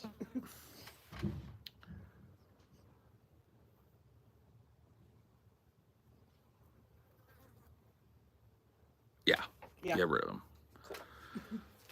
Ban hammered. Or is there a way to mute them? Because I'd love to keep his money. Yeah. Just delete the thing. Okay, just delete it. And if he does it again, and remember the name. Yeah. If he does it again, nuked. But I want to keep his money. Okay. Yeah. He can pay me and be retarded, but he's not going to do it publicly on the Patreon chat. So yeah, delete that. And if he gets maybe a bitch fit, send him a warning too. Yeah. Send him a warning from the account saying, "Hey, dude, no racism and bullshit in the chat ever. Next time, ban. Don't respond. Don't engage. Don't argue. Yeah. If he does it publicly again, okay. Cool. So, warning, delete comment. Yeah. If he was just a pleb, it'd be fucking insta delete. Yeah. But I want that $7, fool. Yeah. I'm not giving that up. Not so easily.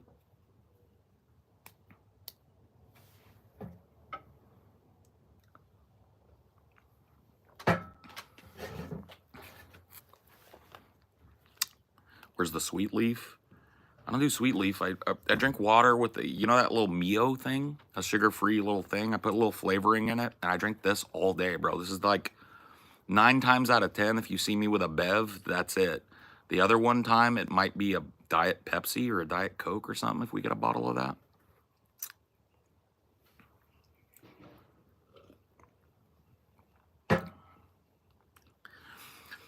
If they pay me, they can call me whatever. Oh yeah, it wasn't, I read the thing, he wasn't calling me anything. He was being racist. The comment was, oh, do you notice that they put Juneteenth and something else in Gay Pride Month? This is why black straight men hate y'all. It's like, hate me? What do you mean you hate gays? Fuck you. You're not putting that. I don't let that kind of fucking stank sit anywhere on my content, bro. So he's going to get deleted and he's going to get a warning like a toddler.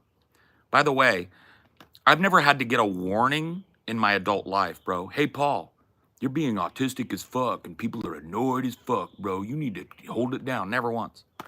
Why is that, bro?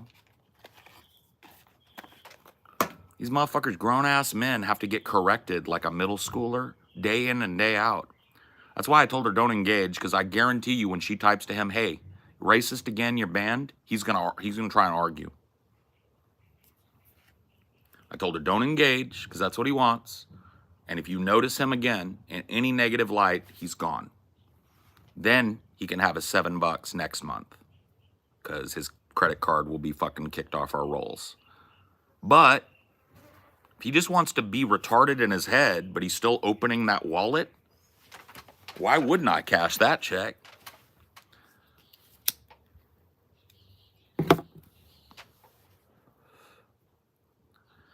I just tell people, don't be a dipshit, and wish that were self-explanatory to others as it is to me. Oh yeah, dude. But there's so many people whose parents never corrected them, bro. This gets into sticky territory with me. But, you know, because I'm not for corporal punishment, like hitting a kid, really. I don't think it's necessary. But I think there's a difference between, like, hitting a kid and swatting them on their behind with your hand to get their fucking attention. You know, to me, that's different. But for a lot of people, say, why are you striking the child? It's like, I don't know, man. Maybe I'm fucking bad on that. I was beaten as a child, all right, with a belt. So, you know, there was no consideration for my well-being there. And I just see people sometimes pop their fucking kid on the butt, and I'm like, no harm, no foul. Now the kid knows. I don't know. You know, but so many kids now, there's this, like, permissiveness in parenting. Because it's become so easy to just hand a kid the little fascination tablet, right? And they're not running around, they're not getting into shit, and you can just sit back and watch your fucking TV shows and do the same thing on your phone, right? And the outcropping of that is that kids with this kind of antisocial behavior are not being corrected normally as they would, right? There's also an ultra permissiveness now in the school system. A lot of it born out of a little bit too much tolerance, but most of it born out of just giant class sizes.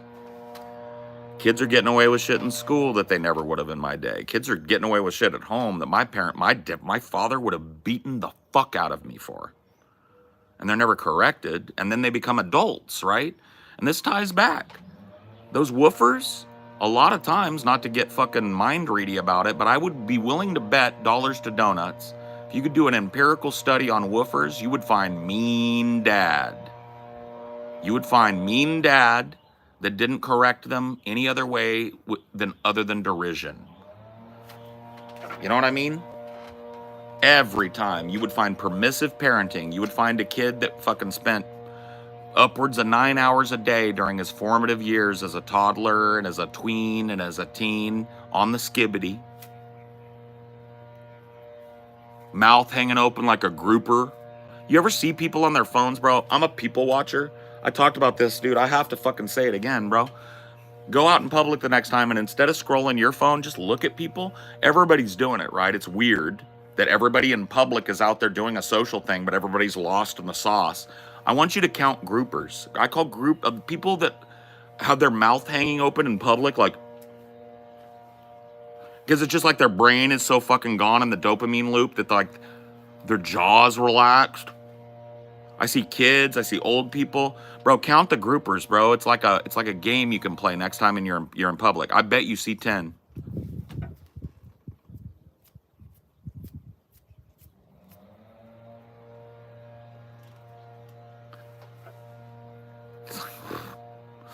Whoa. Whoa, whoa, whoa, whoa, buddy. And it's way sad when you see a child doing it. Because you're just like, man, there's a kid that's not getting socialized at all.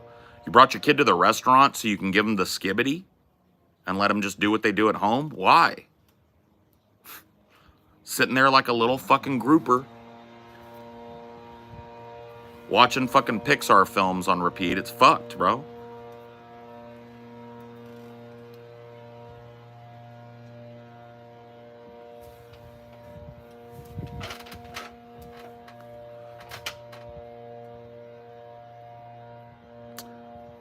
My wife and I do that at a restaurant. The worst one is when parents will be out to eat with their kids and the parents are just staring at their phones, ignoring their children.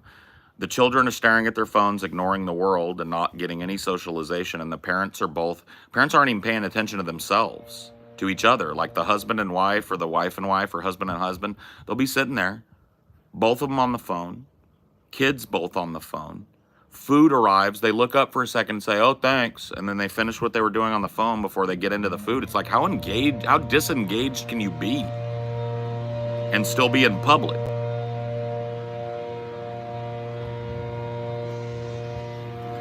Fuck my life.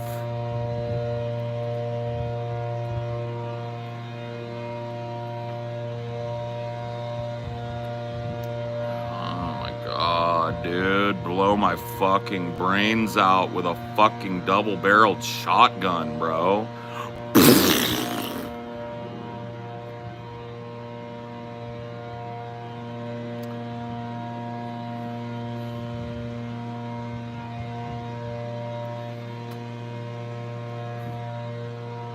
Yep, the fart of humanity. There it is again, interrupting my beautiful day.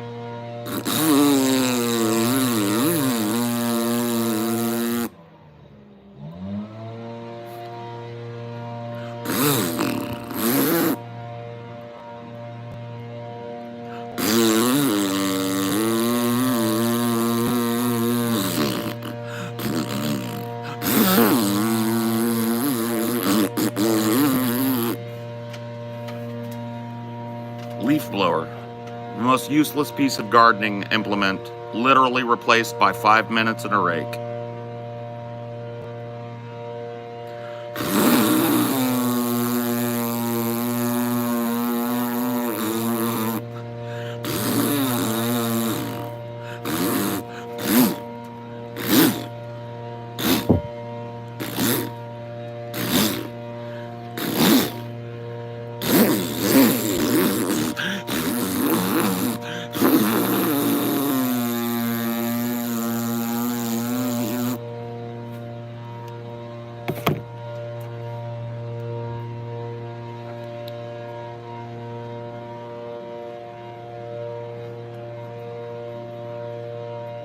Dude, I fucking hit the tone. Exactly.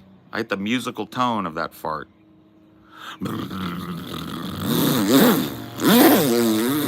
Here it goes.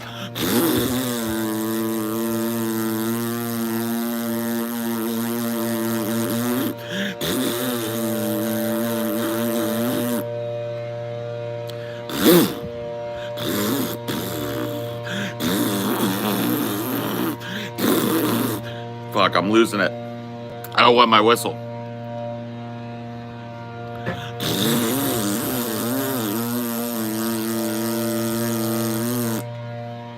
Getting dizzy.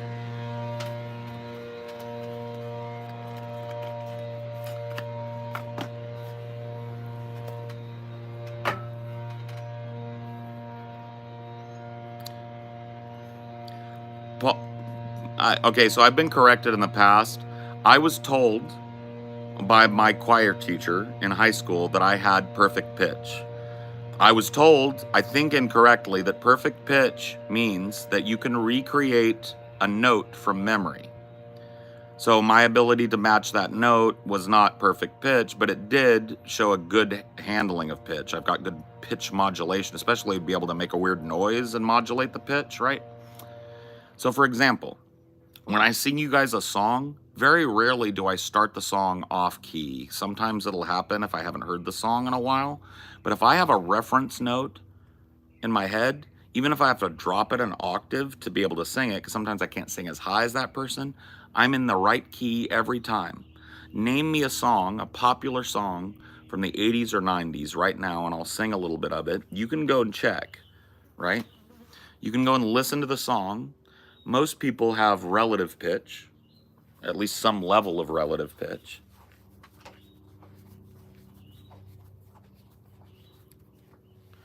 All right. Oh, girls just wanna have fun. They wanna they wanna have fun. Girls, they just wanna. on pitch, dropped an octave. Oh, Sherry, you're not alone. Hold on, hold on. Dropped an octave, dead on ball's pitch. No reference note. Go ahead, keep going. Was the dark of the moon on the 6th of June and a Kenworth pulling logs, a cabbie over Pete with a reefer on and a Jimmy hauling hogs. Said, Pigpen, here's the rubber duck and we ain't gonna pay no toll. I said, let them truckers roll, 'cause we got a little old convoy rocking through the night. 'Cause we got a little old convoy, ain't she a beautiful sight? She's a good girl, crazy about Elvis, loves baseball, and her boyfriend too, and I'm free. That wasn't Johnny Cash. That was C.W. McCall. Gonna take a lot to take me away from you. There's nothing that 100 men or more could ever do. I bless the rains down and I. No, that's the static harmony, dead on pitch. I'm starting with the man in the mirror. I'm asking him to change his ways, and no message could have been any clearer. If you want to make the world a better place, take a look at yourself and just make the change.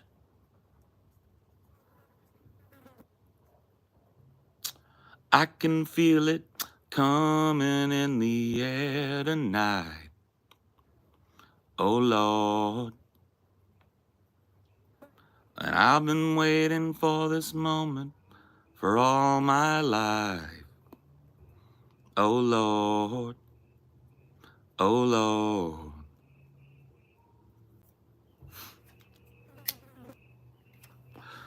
Every one of those, I think the most pitchy was the last one. So if you're a musician and we're going, I was pitchy, it was.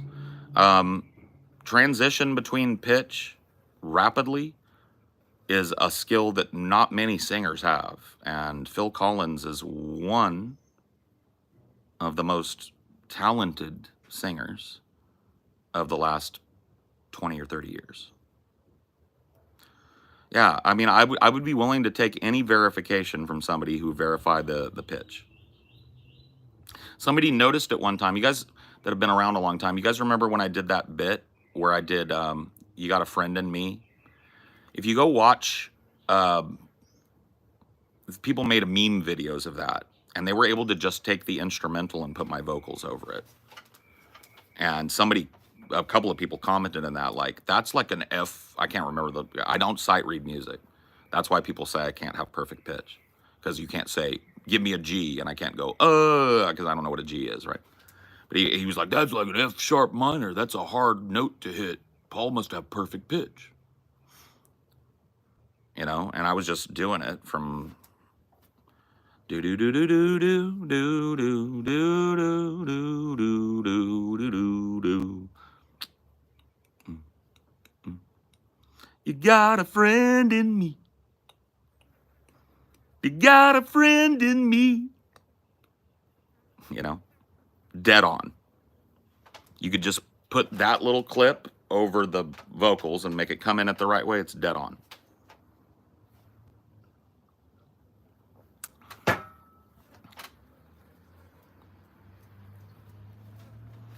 Sitting on the dock of the bay, watching the time float away. Ooh, sitting on the dock of the bay, wasting time. Hold on, this is harder whistling. I don't think I can go that high. Nope, wrong pitch. Harder whistling to hit the perfect pitch.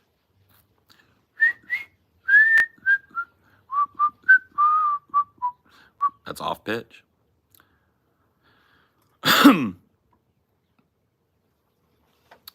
Hello, Switzerland. I'm from California. Nice to meet you.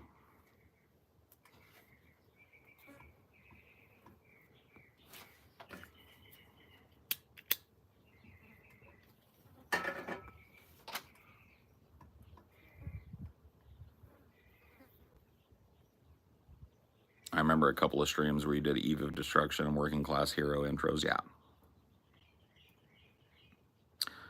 The Eastern world, it is exploding. Bombs are blowing, bullets are loading. You're young, what is it? You're much too young for war. Then what's that gun you're toting? Something, something, something, something, something, something, something. Even the Jordan River's got bodies floating, and you tell me over and over and over again, my friend, that you don't believe we're on the eve of destruction.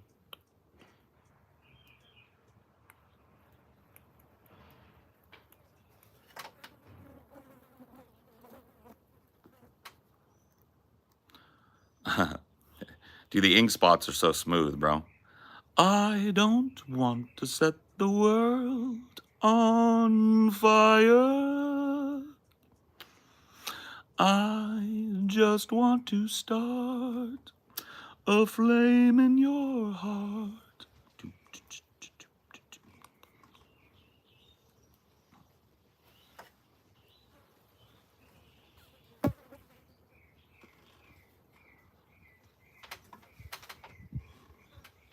Maybe you think of me after the day is through.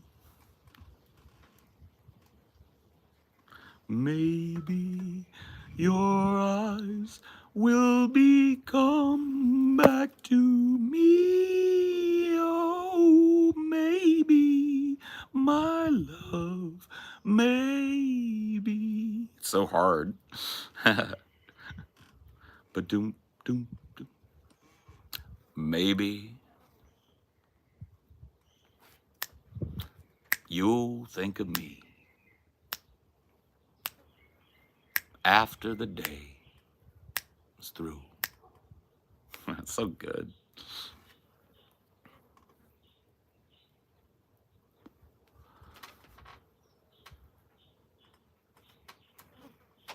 Hey, Frank Sinatra. I don't know a whole lot of Sinatra, man, as well as I'd need to. I can sing Dean Martin, though.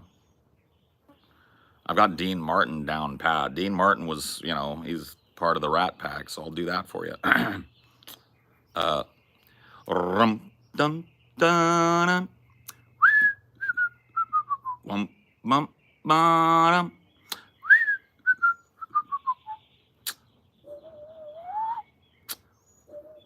Love and marriage, love and marriage. It's an institute you can't disparage. Ask the local gentry, and they will say it's elementary. Love and marriage, love and marriage go together like a horse and carriage. This I tell you, brother, you can't have one without the other.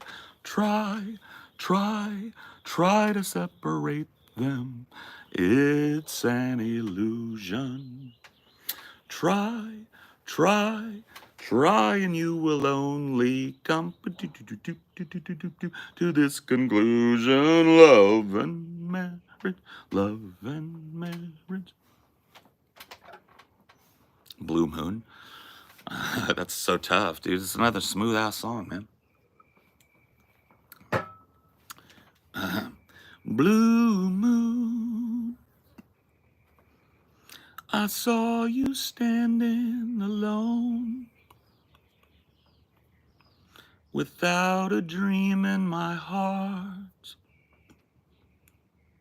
without a love of my own.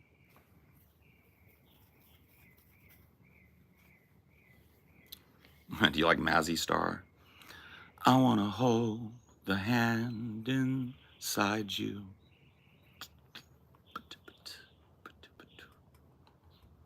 I want to know, you know that's true.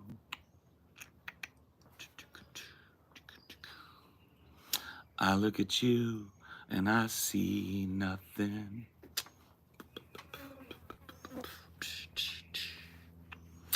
I look at you, I see the truth.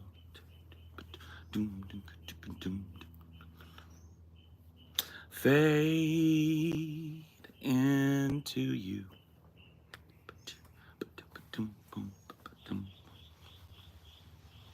Strange, you never knew.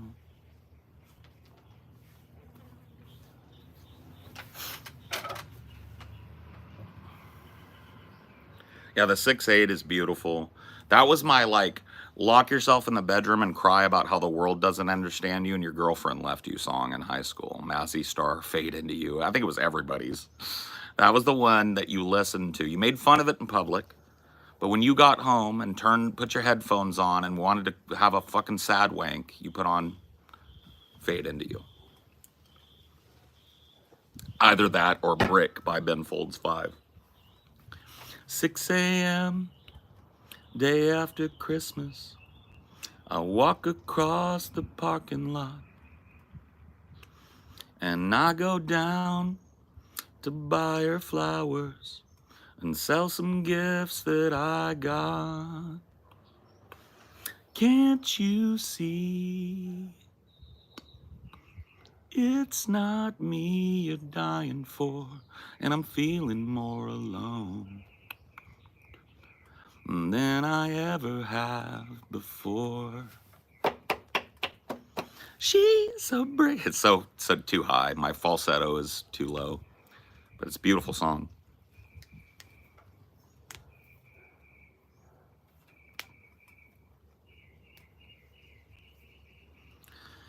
It's a very nice falsetto, and I can't hit that note. She's a brick in she's a brick in it's right on the edge. Having to strain my very abused vocal cords to hit that note.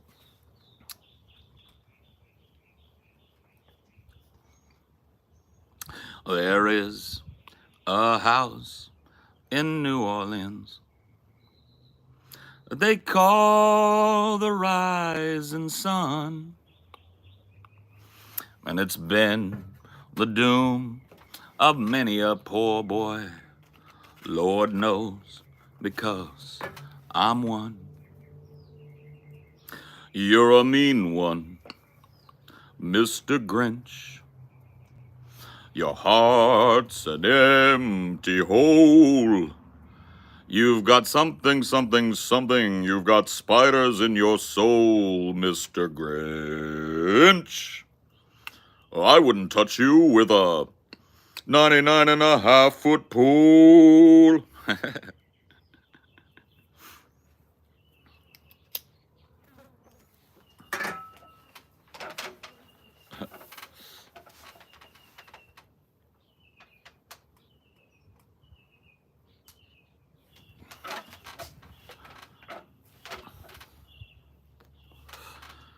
Yeah, I'm a bari tenor. Well, I was when I sang in chamber choir in high school and college. I was a bari tenor. I believe I'm a true baritone now, with tenor tendencies.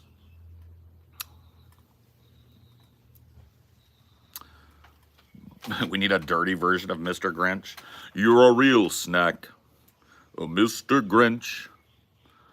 That ass brings tears to my eyes. You've got big old jiggly titties. You've got triple thicky thighs, Mr. Grinch.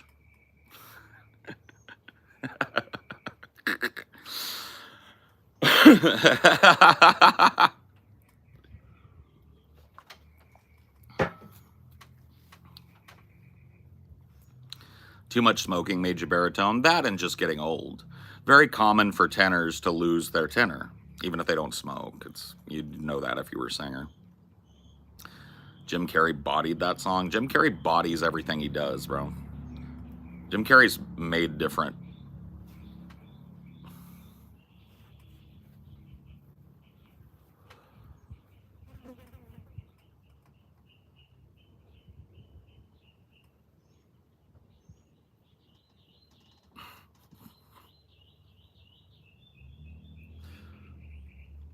Too bad the dude went crazy.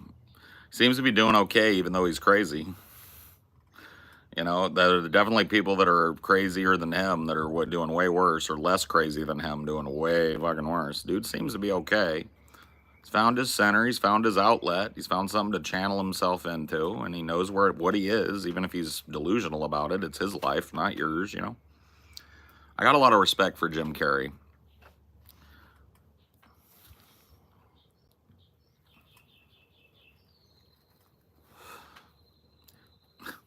Man, I made that poor lady vomit. I'm glad you banned her. I don't want to make anybody vomit.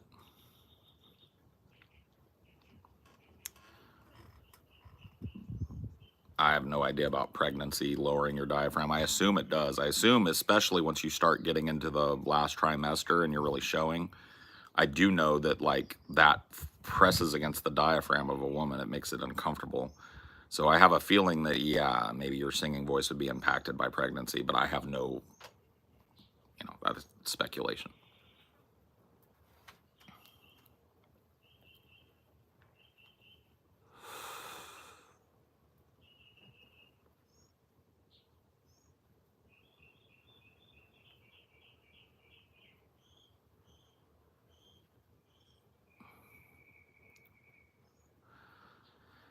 Makes breathing harder for sure. Yeah. He went in on Will Smith, but I think public opinion is starting to change on that whole Oscar slap situation. Dude, that was wild, bro. The amount of people that I saw the next day on social media and shit and doing videos and stuff that were like, yeah, you show him, Will. That's how you stand up for your wife and shit. I was like, what? You go up and you slap a man in the face on the same night that you're about to receive an award? What the fuck is wrong with you? You know what I mean? I was like, how do you get that busted up that you think it's chill to like walk? And I said at the time, and this is borne fruit, I was like, you know what the end result of this is going to be? Morons the world over are going to see that shit, see Will Smith doing that like a Chad and then getting a trophy. And they're going to think that means they can rush the stage if a comedian pisses them off. And sure enough, it wasn't like a month after that fucking Chappelle got rushed. And it's happening. Like, if you listen to, I heard Rogan talking about it with Bert Kreischer. How, like, the incidences of people that feel brolic and want to get up on stage went up dramatically after the slap. It was exactly like I said. Brolic people who probably never would have done that, saw Will Smith do it and look like Chad Daddy and get a trophy at the end of the night. And we're like, fuck, next time somebody fucks on me at a comedy show, I'm gonna go slap that bitch. And they do it. People have always rushed the stage and shit, but if you talk to comedians, the instances are up of brolic people that try and climb up on the stage. Like, these venues have started to put security closer to the stage.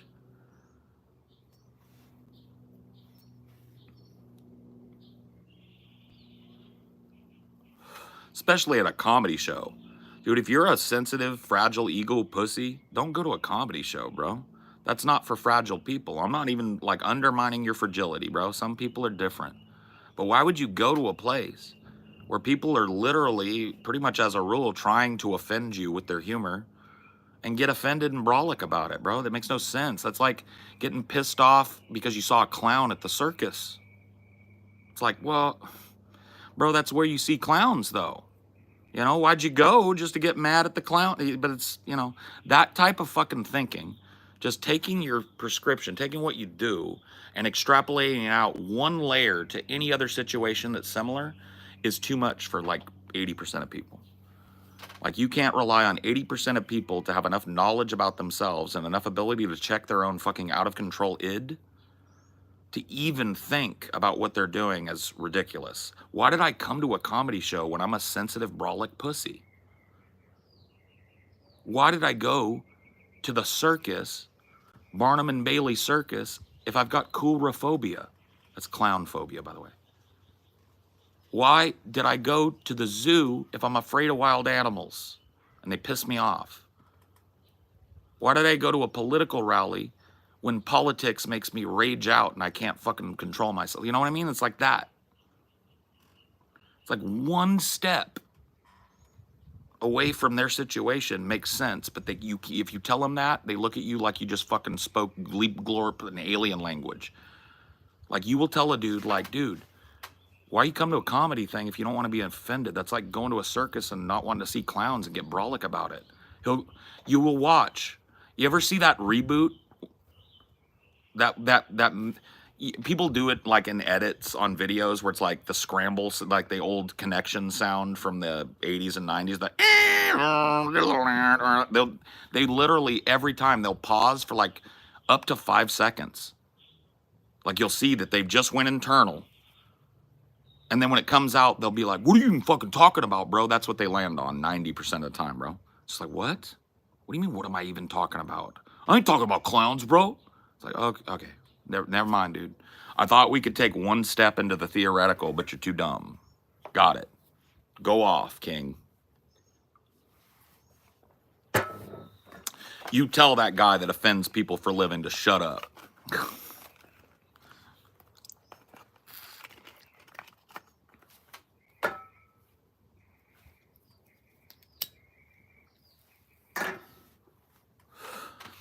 Have you guys ever seen a heckler work out? Not work out at the gym, like they heckle and they win the crowd. They become the comedian, they become the star, and everybody claps. Have you ever seen that happen once? Like, what drives people to think that's going to be them? Bro, I can't think of a single example, real world example or otherwise, bro, where some dumbass, half-drunk fucking quarter-wit stood up at a comedy show and yelled some drunken slur at a comedian and ended up looking good for it. So it's like, what is even the drive to do that? Is it like a public humiliation fetish? Because if you just look at heckler compilations, you find over and over people getting like dismantled. Like, the people are laughing at them. That feels horrible, bro. So is it a fetish or is it Dunning-Kruger? They think they're the one. They think they're the one in the history of stand-up that's going to win that heckler thing. Yeah, I think that's what it is, Jareth. They think they're the one. So it's just like a complete and utter overestimation of their intelligence and their wit. Dunning-Kruger. It's my like contention that Dunning-Kruger has run amok in the last 25 years. It's always existed since humans have existed.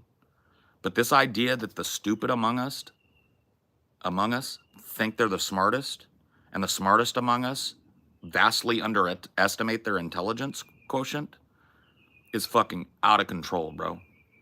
The amount of dumbasses that will not even be listening long enough to pop off with advice, that give you dumb advice that makes no sense. Dude, it's like an epidemic, bro. Too dumb to talk, but too wrapped up in your ego to know it. And the sad thing is that you don't have to be too dumb to talk. It's not like you were born with it. Most people, at least. Some people are born with intellectual disabilities. They got an excuse. You're an average guy and you're dumb as fucking a rock.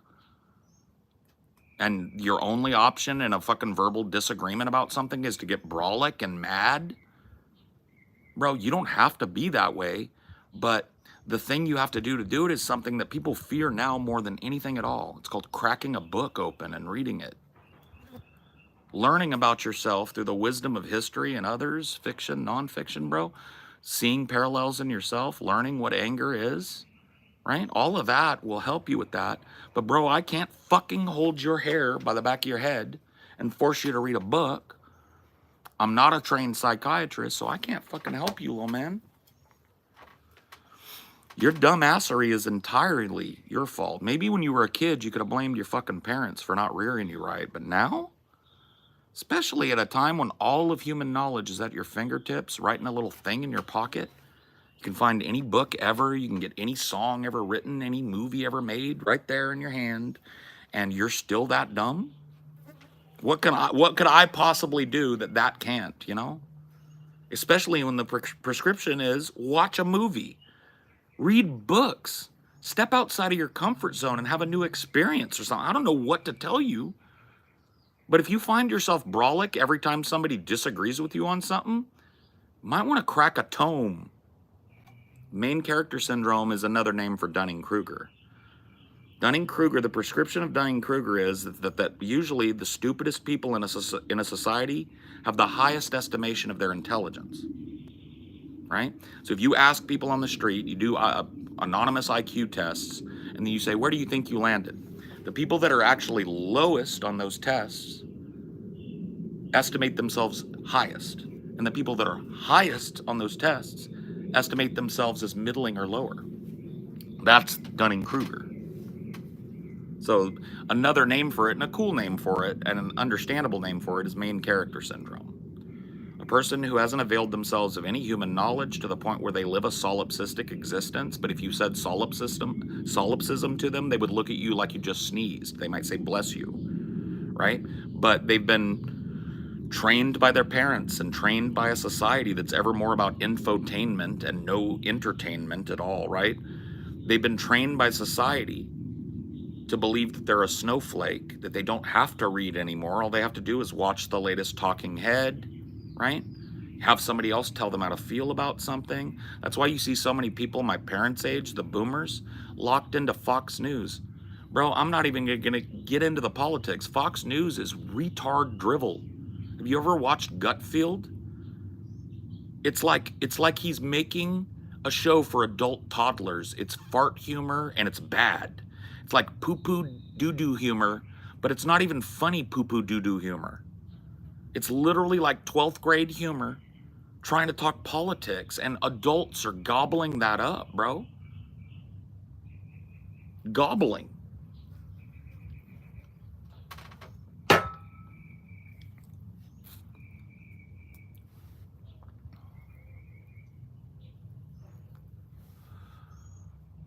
And it's like a lot of us, and I'm not even claiming, like, once again, please don't think I'm saying I'm a fucking genius in the face of that. I'm not. I'm an average intelligence dude, right? But those of us that are average intelligence or above have basically been press ganged into a contract where we have to babysit grown men and women who never got raised right in public. We have to deal with their outbursts. We have to deal with basic shit like keep your kids quiet. Don't let them scream constantly in public, right? We have to deal. I hate to use the word, but we're like unpaid tard wranglers in the society, right? It's like if you want to go out in public, there's a fucking 15, 20% chance you're going to have to wrangle a tard, and not an actual retarded person. A grown man or woman that hasn't read a book since 4th grade and thinks they're the smartest fucking one in the room. Like, that's toddler work that people get paid hella money for. But if you want to go out in public now, there's a good chance you're going to have to at least be exposed in a way that doesn't make any sense to a grown-ass baby.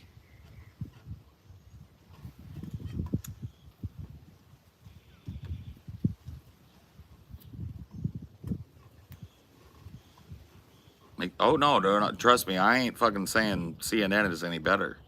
I'm just like, boomers and Fox News are like peas and carrots. And I've watched it, bro. I talk about it for a living. We watch Fox News all the time, bro. Drivel doesn't even begin to describe it, dude. It is like the lowest IQ, baby-brained take fucking crank machine that I've ever seen. I see old people towards the end of their life doing that same fucking grouper mouth, watching that shit all the time. That's all they know about the world is what came out of Greg Gutfeld. Or like some fucking sophist like Dr. Laura Schlesinger. Nobody knows about Dr. Laura Schlesinger. That's the funny thing. They'll listen to her and go, oh yeah, Mexicans are bad, right? They'll do that, right? They don't know that bitch grifted the radio for years. She acted like she was a psychic because she was a fucking like psychotherapist or something. She would make the most retarded proclamations about people after talking to them on the phone for 5 seconds. You wouldn't believe it, bro. People don't know that about that bitch. Grifter from the start, Dr. Laura Schlesinger. Always leading with the doctor, too. Hasn't had a practice since maybe the 80s, if she ever did. But she's a doctor. She's a doctor in the same way Dr. Phil is. If he ever was a clinician, it's been 30 fucking years, but he leads with the doctor. I'm a doctor. Let me give you advice. And like people's slack jaws are just lining up to have those people tell them what's going on in the world. Got no critical ability, no ability to cross-reference, because that's going one layer deep. They got their face in a puddle, and they're just ignoring the ocean. And, you know, you can't fix that by yelling at a person, because they just retreat back to Fox News, where they'll tell you, when you yell, you lose, right? But when they yell, it's at a lib or a wokey, it's based, right? But if a lib yells, you lose. That's what you hear on Fox News. Look at how unhinged this guy got. And then they play a clip and it's a passionate speech. It's like, it's time for us to stand. I mean, is that a meltdown? What do you think, Greg Gutfield? I think that man probably takes a pee-pee in his bed at night. Right? And there's like grown-ass adults that lived a whole full-ass life, 50 and up, going, dude, it's dismal, bro. And that's the old generation I'm talking about. What do you think the youngsters are like? At least those old people can remember a time where there was a thing called journalistic verisimilitude and integrity in journalism. Like there was a couple of journalists during their lifetimes that actually endeavored to be unbiased and tell the truth. So they have no excuse. What about these kids that have never seen that in their lives? So they're being raised in the same way that these boomers are abusing their brains by watching Fox News gut-filled kindergarten trash. Children are abusing their brains by watching skibbity nonsense 24/7 instead of socializing and learning things about how you socialize. And then people are like scratching their heads when there's a male loneliness epidemic, when the NEET epidemic reaches a new crescendo, when these incels are on the rise, right? Why do you think that's happening, people? Because you didn't raise your children? Because your children never learned the social skills you need to get a date? Because you handed them a tablet and abdicated responsibility to YouTube and Disney Pixar? Like, what do you want me to do about that, bro?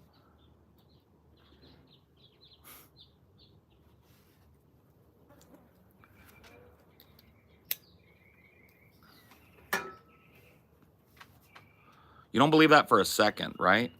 You don't know, though. So you're believing without any evidence, because you would have named some names that people think.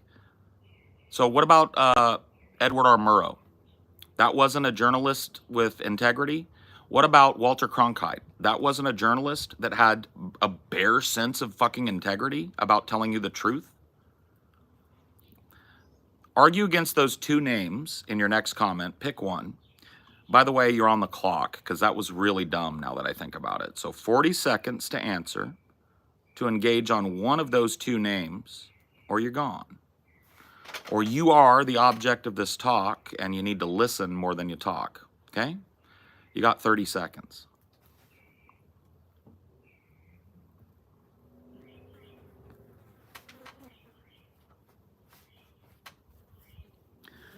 It's just like, man, people are lamenting, I got a fat son, so autistic he can't talk to us, but the doctors say there's nothing wrong with him and he should be able to function and have a job. Won't stop playing video games. He smells like sour vinegar and we keep telling him to take a shower, but he says no. He desperately talks about all the time how he wants a girlfriend, but we can't get him to go out of the house to meet a girl. He plays some game called World of Statecraft or World of Magic, World something World of, where he plays, I don't know, like a goblin that shoots magic, and that's all he seems to care about. And I don't know how this happened. I don't know how this happened. Why is my son so lost? Maybe it was the fact that you let Pixar raise him, lady. Maybe it's the fact that when other people's parents were parenting them, you were letting him watch Disney Pixar because it kept him quiet, lady. You've created a Frankenstein's monster and now you want to cry and lament about it? Do you think you would have had one iota of fucking empathy for Dr. Frankenstein if his monster came out of the castle and murdered your family? Right? You show up with the pitchforks, right? Open the gate, Frankenstein. You've made an abomination and you will answer. And he comes out and he goes, I don't know. I don't know what happened. My son, he's just a little pieces of a corpse. And I put him together and in my mind he was going to be so good. But I don't know what I did. I don't know what I did. And the pitchfork's just lower. Well, all right, I can understand that. I mean, maybe not do it again, but yeah, it's kind of sad. No. No. No. No. No, no, no, no, no, no, no, no, no, no, no, no. Hail to the no. To the no, no, no. Hail to the no. Nope. Why is your son 35 years old, grown-ass man, fat and sloppy? Why does he stink? Why isn't he working or living in his own place? Oh, he's autistic. Oh, okay, bitch.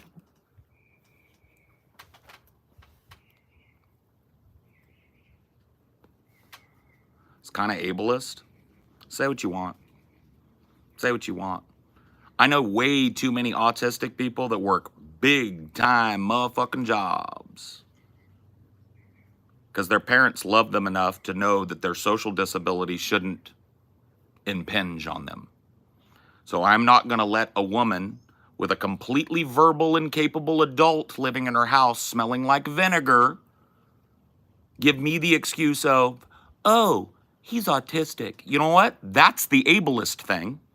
You want to talk about ableism, Senna? That's ableist. Looking at a fat, sweaty World of Warcraft nerd that can't meet a girl and like posts all day on fucking 4chan about his incel murder rape fantasies. Calling that autistic is fucking ableist. Don't bark up my tree, Senna, because we've not been getting along lately. I don't really want to talk to you right now. I'm going to be fucking point blank with you. That chat we had yesterday, Senna, I don't want to talk about it here in public.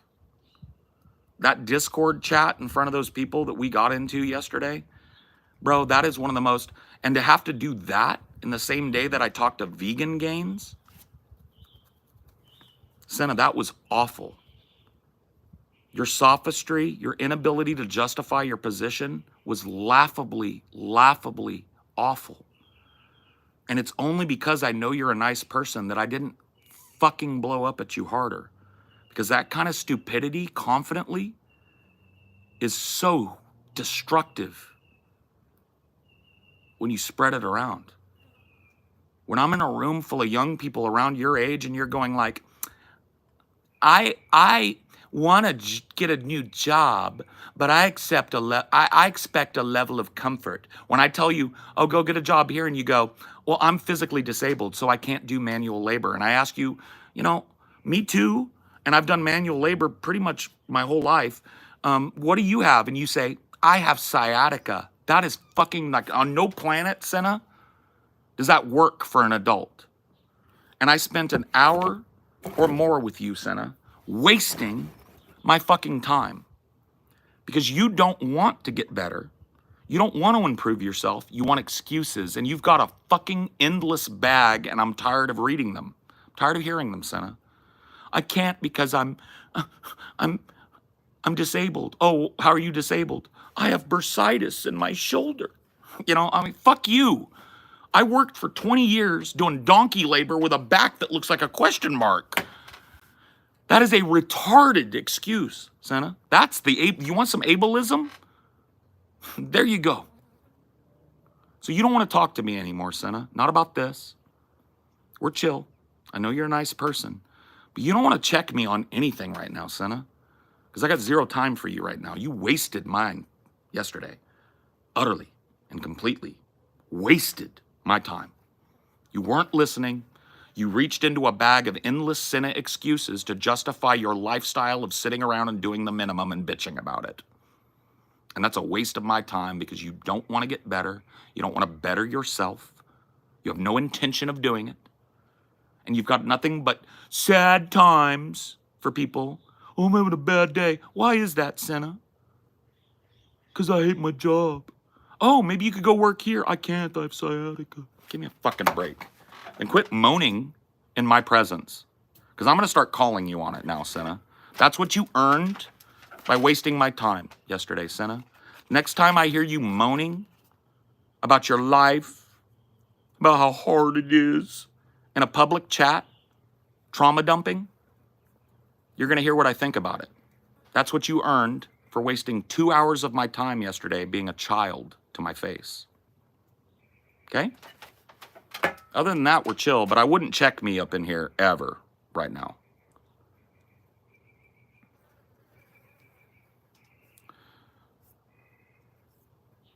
I told Senna a story I've never told you guys. I went to school with a kid named Zachary. He was, I think, 1 year ahead of me or one behind. I think he was one behind. Zachary was born, I can't remember the name of the condition, with no hands and no legs. I told Senna this story when she said she couldn't get a normal job because sciatica. I told her the story of Zachary. I didn't get to know Zachary in high school, but kids were cool with him. He had a special wheelchair. He did have some appendages, but you've seen this. I don't want to fuck on him. I'm not trying to make fun. He was able to control a wheelchair with his appendages, right? And everybody loved him. He was not mistreated at school. He was a chill guy. I got to know Zachary because I worked with him for a few months towards the end of my tenure at Blockbuster. That's right. Zachary, a man that was born with no arms and no legs, used his fucking lift chair to run the register, to put back movies, and do everything I fucking did except get into the bathroom and clean it. He couldn't get into the crevices in the bathroom. And then I've got Senna standing there going, I can't get a job at a Blockbuster or a Starbucks because I have sciatica and I want to fucking vomit. I think about Zachary in my head and I go like, how is a person with no arms and no legs out there gainfully employed? And then I've got a Zoomer with a collar on telling me how she expects comfort from a fucking entry-level job. Are you living in fucking reality? So don't bring it up with me anymore, Senna. Don't let me catch you bitching about your life. Okay? Other than that, we're chill. And don't correct me in here. You don't have the knowledge base to correct me on a single topic. So don't try it. Participate like everybody else does, or you're banned. Come in here and call me a fucking ableist. Try and get a victory point. Why don't you go get a job? Why don't you go hit the streets with your sciatica and get a job? That's my response. Is that the one you wanted? You want another one? Give me another one. You do not meet the minimum criteria for me to speak to you about adult things or for you to give me advice about adult things. Got it? Now you know where you stand with me.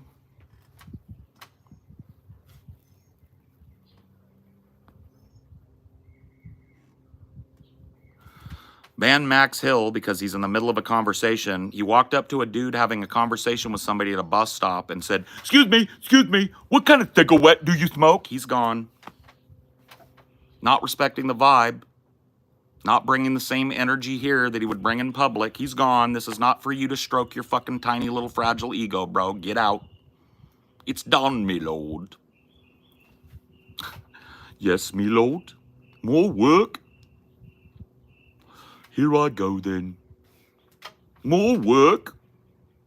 Righto. What is it?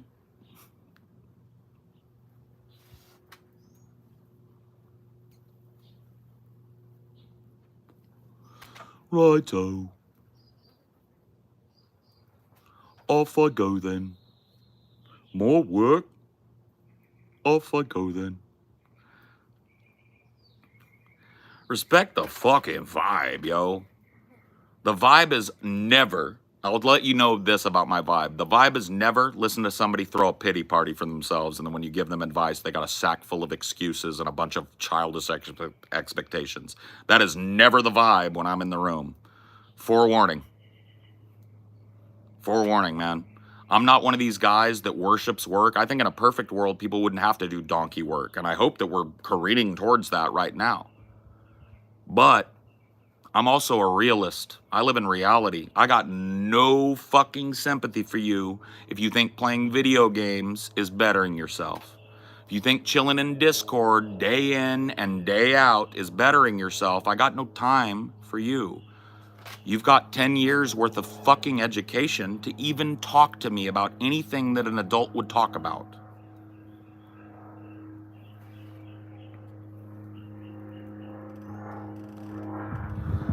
My shoulders and feet hurt every day from work, but I'm gonna sit here and complain about it, lol. I'm trying to improve my life. Yeah, that's fine. Right. I'll hear you out because you work. Exactly, an example just happened. Marceline Flowers said, I'm gonna bitch about it. My shoulders and my feet hurt because I was fucking up on my feet all day at work. And I said, yup, and I'll hear that bitching because I know that bitching. I empathize with that. I don't empathize with being pretty on Discord and calling that self-improvement and pulling everybody endlessly and cyclically into your bad mood to whine about things and trauma dump, but never take any advice, always have a fucking shit lame excuse. Nuh-uh. You got about 10 years of reading or college or intensive study of yourself to even be able to talk to me about something like taxes, politics, gender conformity, right? My vocabulary and knowledge base is so beyond yours that it would be a waste of my time. I wouldn't have a talk with a toddler about gender conformity. I'm not going to do it with you. And I didn't know that about you until yesterday.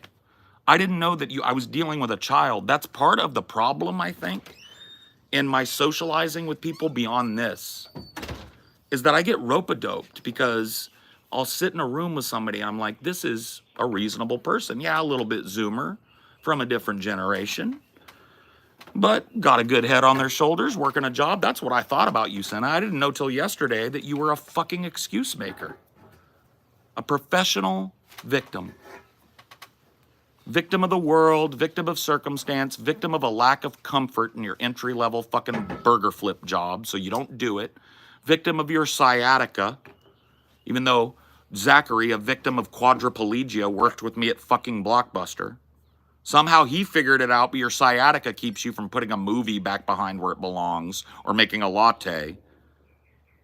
That's a fucking kindergarten level joke, and it reveals a lot about you that you would even make that to an adult. Number one, it shows a profound and inherent, if not, I don't think it was intentional, disrespect for me. When you talk to a guy like a retard, and he's not, it's immediately apparent. When you make a sophist kind of argument to a man that argues for a living, it's immediately apparent that you have no respect for his intellect. Now, I know that's inherent to your solipsistic and excuse-based worldview. I have a good job already. That puts me in a position to be picky. That doesn't put you in the position to excuse your do-nothingness with your sciatica, Senna. That doesn't put you in the position to trauma dump and never listen. Not with me, anyway. When I'm not in there, and I'm not in there often, trauma dump away, and if somebody goes, hey, Senna, maybe you work here, reach into that bag of sob stories and pull out whatever, I expect a level of comfort at work. Oh, okay, Senna, I guess that's not going to work. Go get your fucking positive feedback loop when I'm not around. Because the jar is empty for you, Senna, when it comes to that. I'm done. Just like I said, I don't know how long you've been listening. I am not an unpaid babysitter. As soon as I identify you as a person that needs to read for about 10 years to even talk to me about an esoteric subject, I'm not going to waste my time, and I will not waste my time with you. You have no knowledge base from which to talk about gender conformity, any of these things that I've wasted my time talking to you about. I did not know I was talking to a child in an adult body until yesterday. So now I'll treat you as such. When you bring up something that you have no idea what you're talking about, I'm going to tell you, nah, Senna, I wouldn't. You're just going to be mad at the end of this. And I'm going to have to be mean to you. And I don't want to do that. So next topic. Nah. Not going to go down sophistry lane with Senna, the do-nothing, the complainer. Who's this you're speaking of? A person I know from the community, bro. A person that I've spent hours and hours talking to from the community, chilling in Discord with, that I did not know was a child until yesterday. Not an actual child, but an adult child. Somebody that wants to play in the playpen of adult conversation, but thinks sciatica is an excuse to not get a job. That's a waste of my fucking time. You're not even on my level. Senna's not a need. I'm not treating her like a need, or them like a need. I'm not treating Senna like a need. I know Senna has a job. Senna streams from her job at a laundromat that she somehow does with her sciatica. I've watched her do more work that would inflame sciatica than your average Starbucks employee does. She just works all day and leaves her stream open and her cam open, right? Up and down the aisles, lifting big bundles of clothes, putting plastic on them, reaching up real high to hang them. All that shit that would really fucking stimulate your sciatica to the point. But see, I think the problem is, and we're going to leave Senna behind and we're going to talk about this. One of the problems, and here's a boomer rant for you. One of the problems I see with this generation is we introduced you guys to psych terminology way too young and with way too little backing. And when I say we, I mean my generation, and not all of us, but a lot of us started using psych terminology as people started to wake up to psychological problems and the mental health crisis. We learned about that shit. I took at least 10 all the way up to advanced level psychology courses when I went to school the last time, when I went to college the last time, right? Child psychology, the psychology of addiction, adult psychology, advanced psychology. I took a class that was entirely based around Jung, right? So we were using psych terms in our 20s. Now, children like Senna and others are using psych terms, but they've never read a book.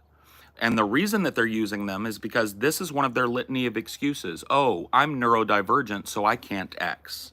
A lot of times what you're dealing with is a self-diagnosis and a person desperately looking for an excuse to live a life of luxury and have it subsidized by working people, right? And that is so prevalent now. And I see so much of it. I can't get a job, but you're sitting in front of a fucking expensive ass computer in a room with a bunch of neon lights in it and your hair is pink. Where's your money coming from? Somebody is subsidizing your neatness, or you are stuck in a rut to the point where you don't know how to better yourself, but you want to whine to people about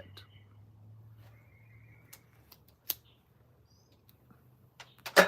Unbelievable. And see, I'll talk some shit about my personal life. I think I had an overestimation of the work ethic and lack of excuses of the kind of like Zoomy generation because of my last girlfriend, Ashley. She was younger than me by a pretty significant margin. And, you know, I wasn't at that time, I spent time around people around my age or older.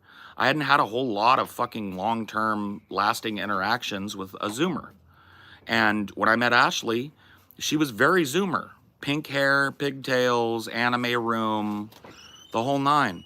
But she also had a job and busted her ass and knew how to fucking handle her life. She had a car that she paid for. She had you know what I mean? All bought for herself. Like, so I assumed like, wow, the kids are all right, you know? This younger generation, maybe they're not as bad off as I thought. And then I realized that I was dating an outlier.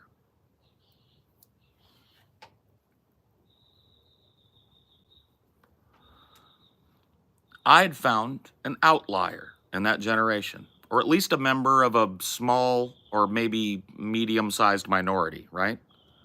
Being charitable. Because if bumping into people randomly online and Twitter and all of this shit is any indication, we've got a gang of people that never should have been exposed to psych terms because they use it to self-diagnose and improperly diagnose others. They do damage to people that actually have those by misdiagnosing themselves.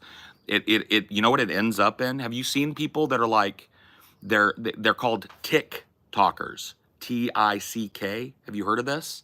These are, this is a community of TikTokers, some of them very much real, who have Tourette's with very bad ticking, right? And there are people who are so self-diagnosed, so internet-brained, so the only thing of fucking human knowledge, adult knowledge that they learned was how to say psychological terms, that they pretend to have tics. This is all over TikTok. Hey guys, it's me, Mr. Ticks. And I'm having a really, really, really bad tick day today, as you can see. You know what that does, bro? That damages everybody that suffers from Tourette's. It makes a clown show of Tourette's. So self-diagnosis is exactly that.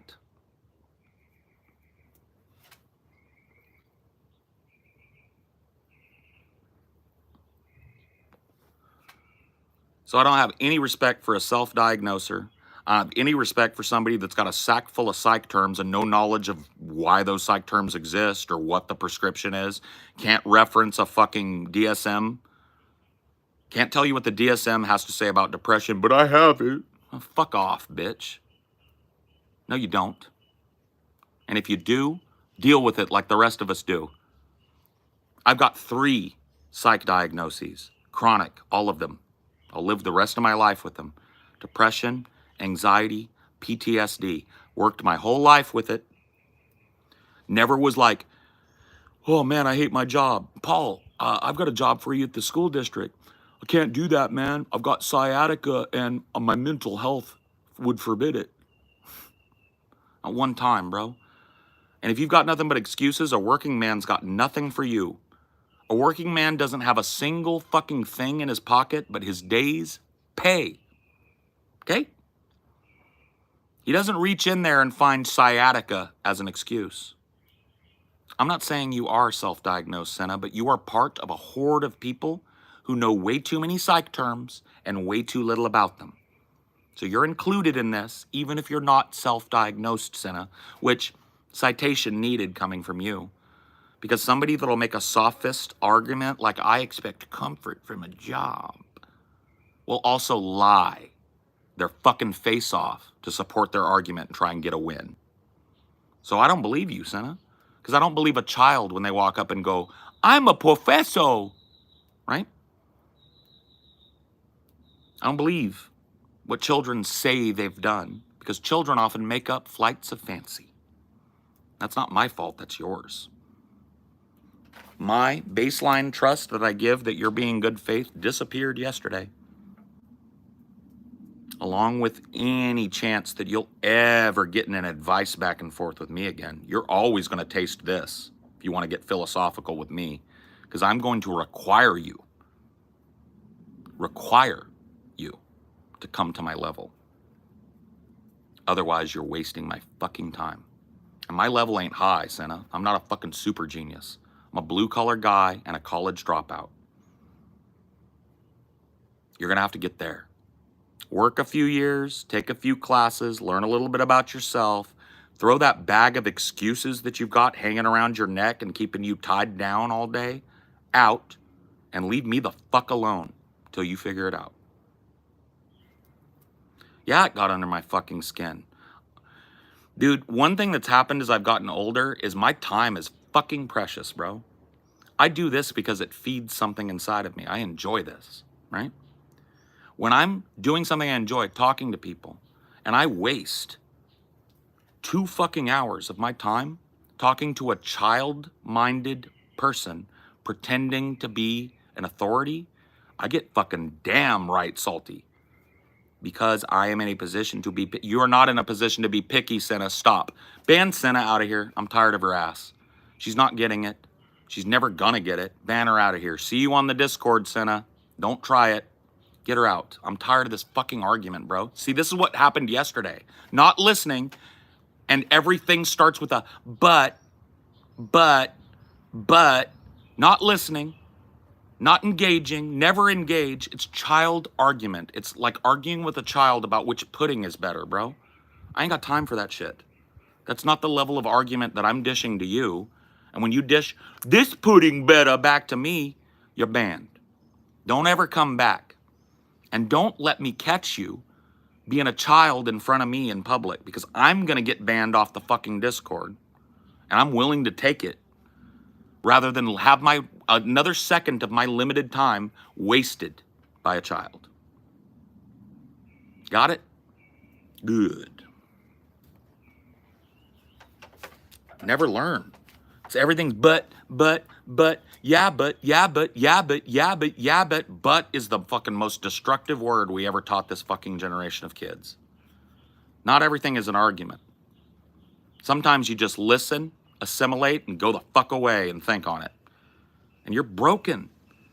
You think you're still gonna argue with me after the dressing down you've gotten over the last 20 minutes? You don't think you've got 10 things to think about rather than typing a run-on sentence in my fucking chat?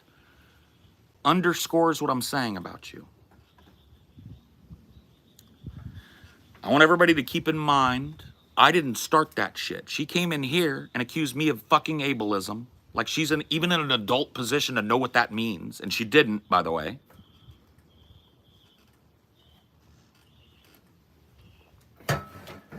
I didn't come in here going, sin is retarded, but I'm leaving going it. Who pissed off Paul this time? Some dumb fuck. Some dumb fuck. Dunning-Kruger run amok. The dumbest among us think they're the smartest. Another Dunning-Kruger victim wasted 2 hours of Paul's fucking time.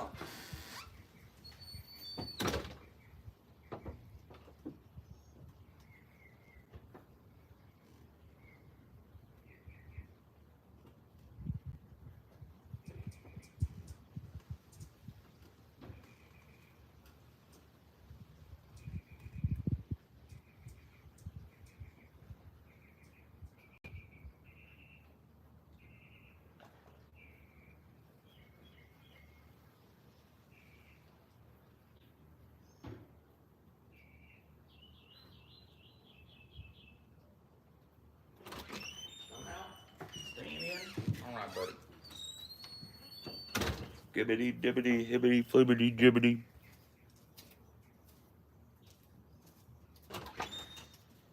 Come on.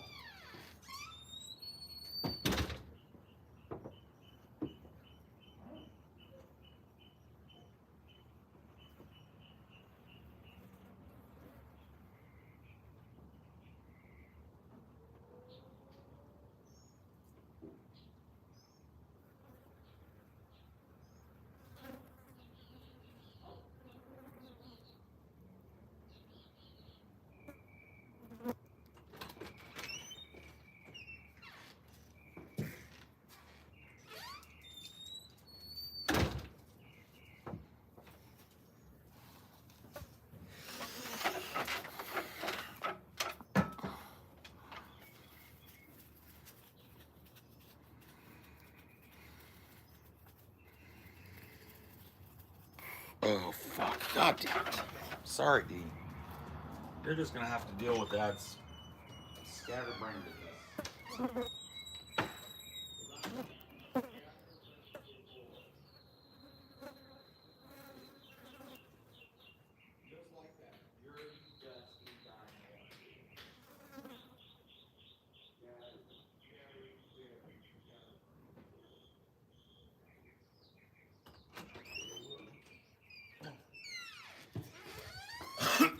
We do what we must.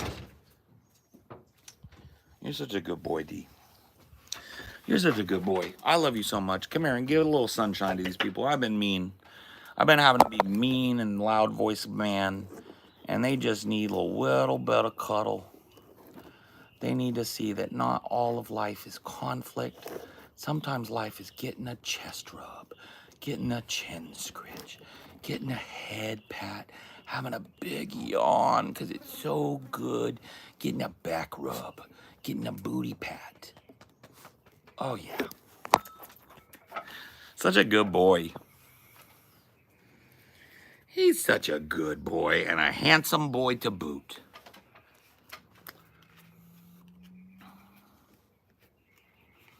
Yeah, I'm not going to recap it for you, Phoebes. You can go watch it later. Yeah,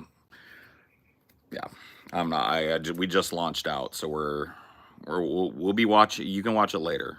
But yeah, I'm done. Fucking capital D done.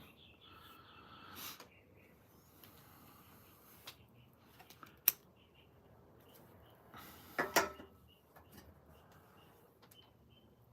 type of dog is that? What type of deg? Dinor is a mutt, but he's a Shih Tzu, Chihuahua, Cocker Spaniel Hound. A real weirdo, this one. But the coloration and his little face structure and the ears and the hairstyle, that's a Shih Tzu.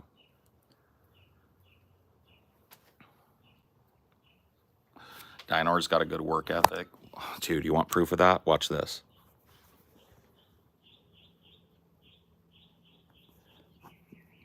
There's the Dinor work ethic shining through. Find a shady spot. Lay in a shady spot.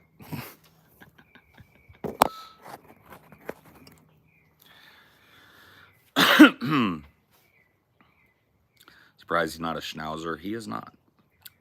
My last dog before Dinor, no, 2 dogs ago, 3 dogs ago, fuck, was Boogie. I had a mini Schnauzer. She was my, no offense, Steve, my favorite dog.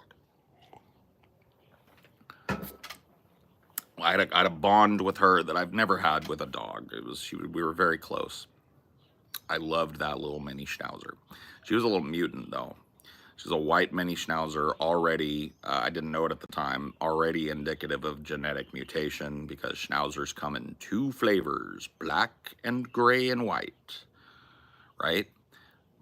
All black Schnauzer or a gray and white and black Schnauzer. Those are the 2 colors. You have a white Schnauzer, you've got a mutant. She was a white mini Schnauzer and she was adorable, but she was a runt. She never got bigger than that. Like half a loaf of bread. Never got bigger than that. Mini Schnauzer is supposed to be not as big as D, but, you know, somewhere half a D. She was a quarter of D if she was a 10th.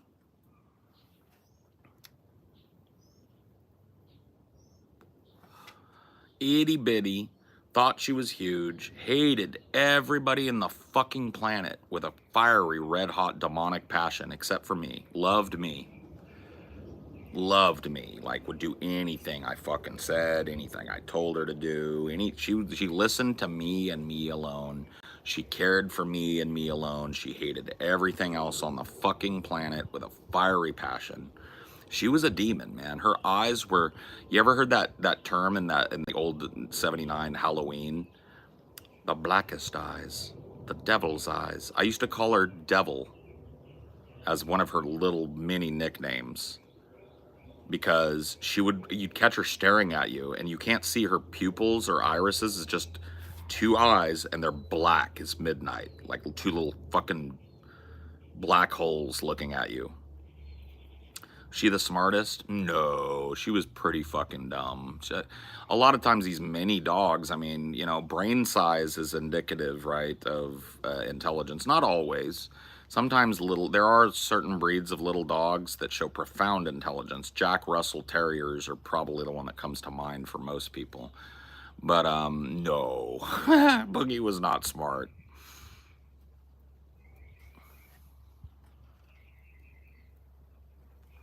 It's mainly lack of socialization and training. I'm a dog trainer. You're absolutely right, Melissa.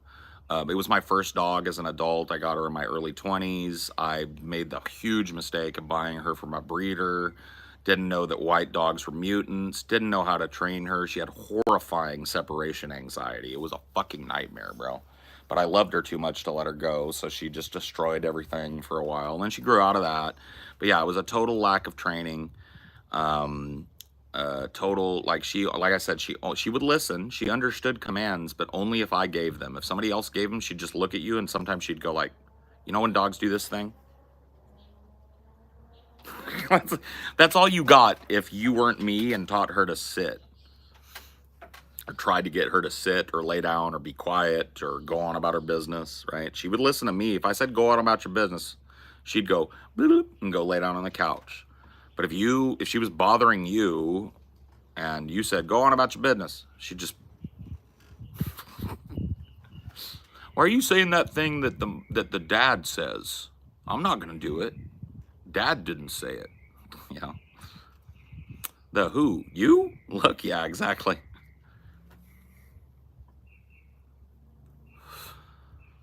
But yeah, no. Smart, she was not.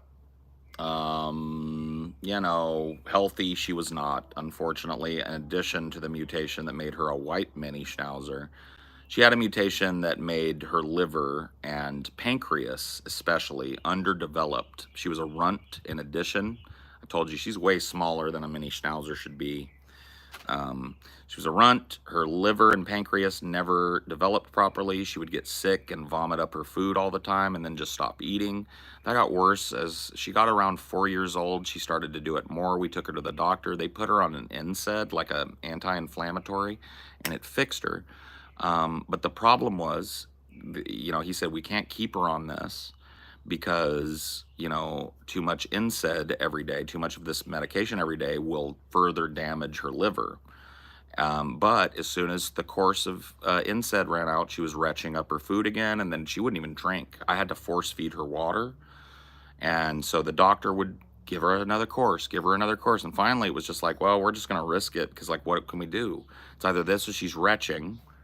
So we put her on the NSAIDs, and it ate her liver, basically. Her pancreas was already weak and underdeveloped, and then her liver got really damaged by the high dose of NSAIDs that it took to get her to keep food down, and she went into liver failure and pancreatic failure, and it was horrible. It takes a long time to die from that. I took her into the vet to get her help, and I ended up having her put down that day. It was awful, very awful.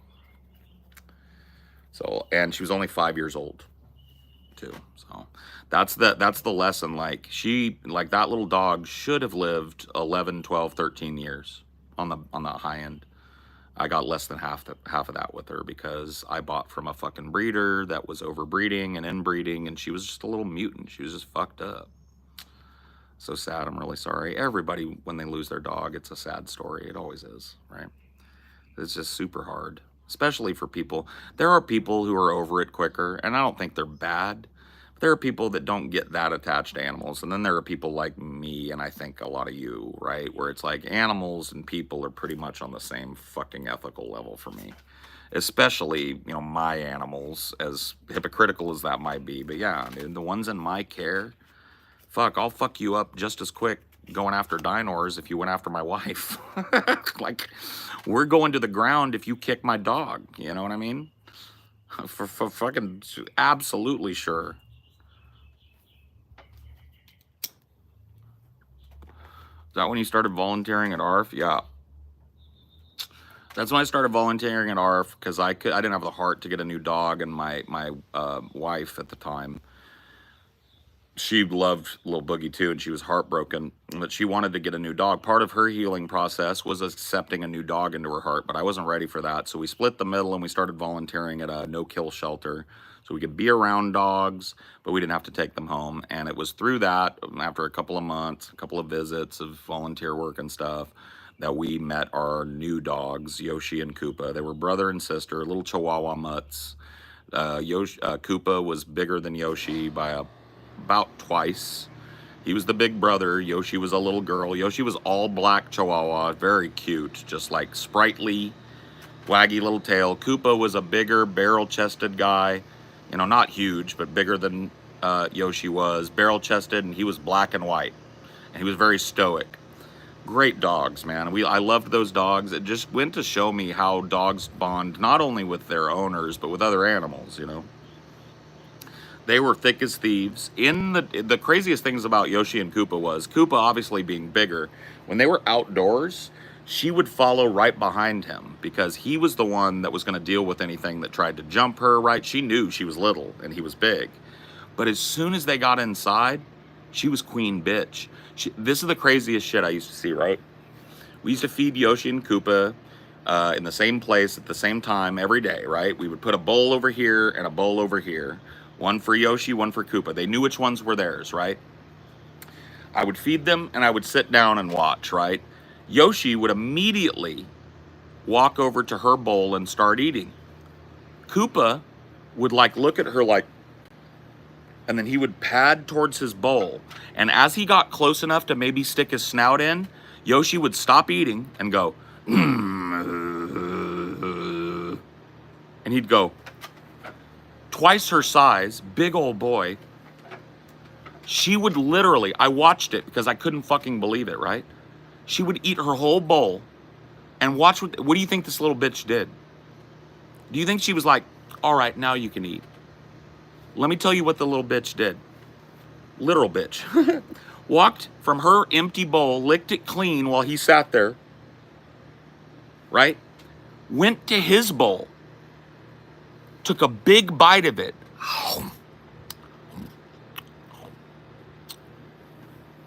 and then walked away. And then he went like, he didn't get his till she got her bite. He didn't even get to start eating until she was done. Because she got a bite. She got a bite of his shit every day. What the fuck is that dynamic? The world may never know. Out in public though, out in the world, meek and mild and submissive is the littlest thing you ever saw. Wouldn't go 5 feet from her brother, walk right behind him. He woofed at her, she stopped. Soon as she got indoors, it was queen bitch. Yeah, the Yoshi tribute. You don't get to eat till I get my bite. And that's all she wanted was one bite. She'd finish it, lick her chops, and walk away, and he would slink over to his bowl and eat. It's fucking crazy, bro. Anyway, I gotta fucking go. I got shit to do today. Thanks for watching. Hope you had fun. If you liked it, subscribe. If you didn't like it, subscribe. Come back. I do this a lot. I do this way more than is advisable for a human being, but what can I say, right? See you next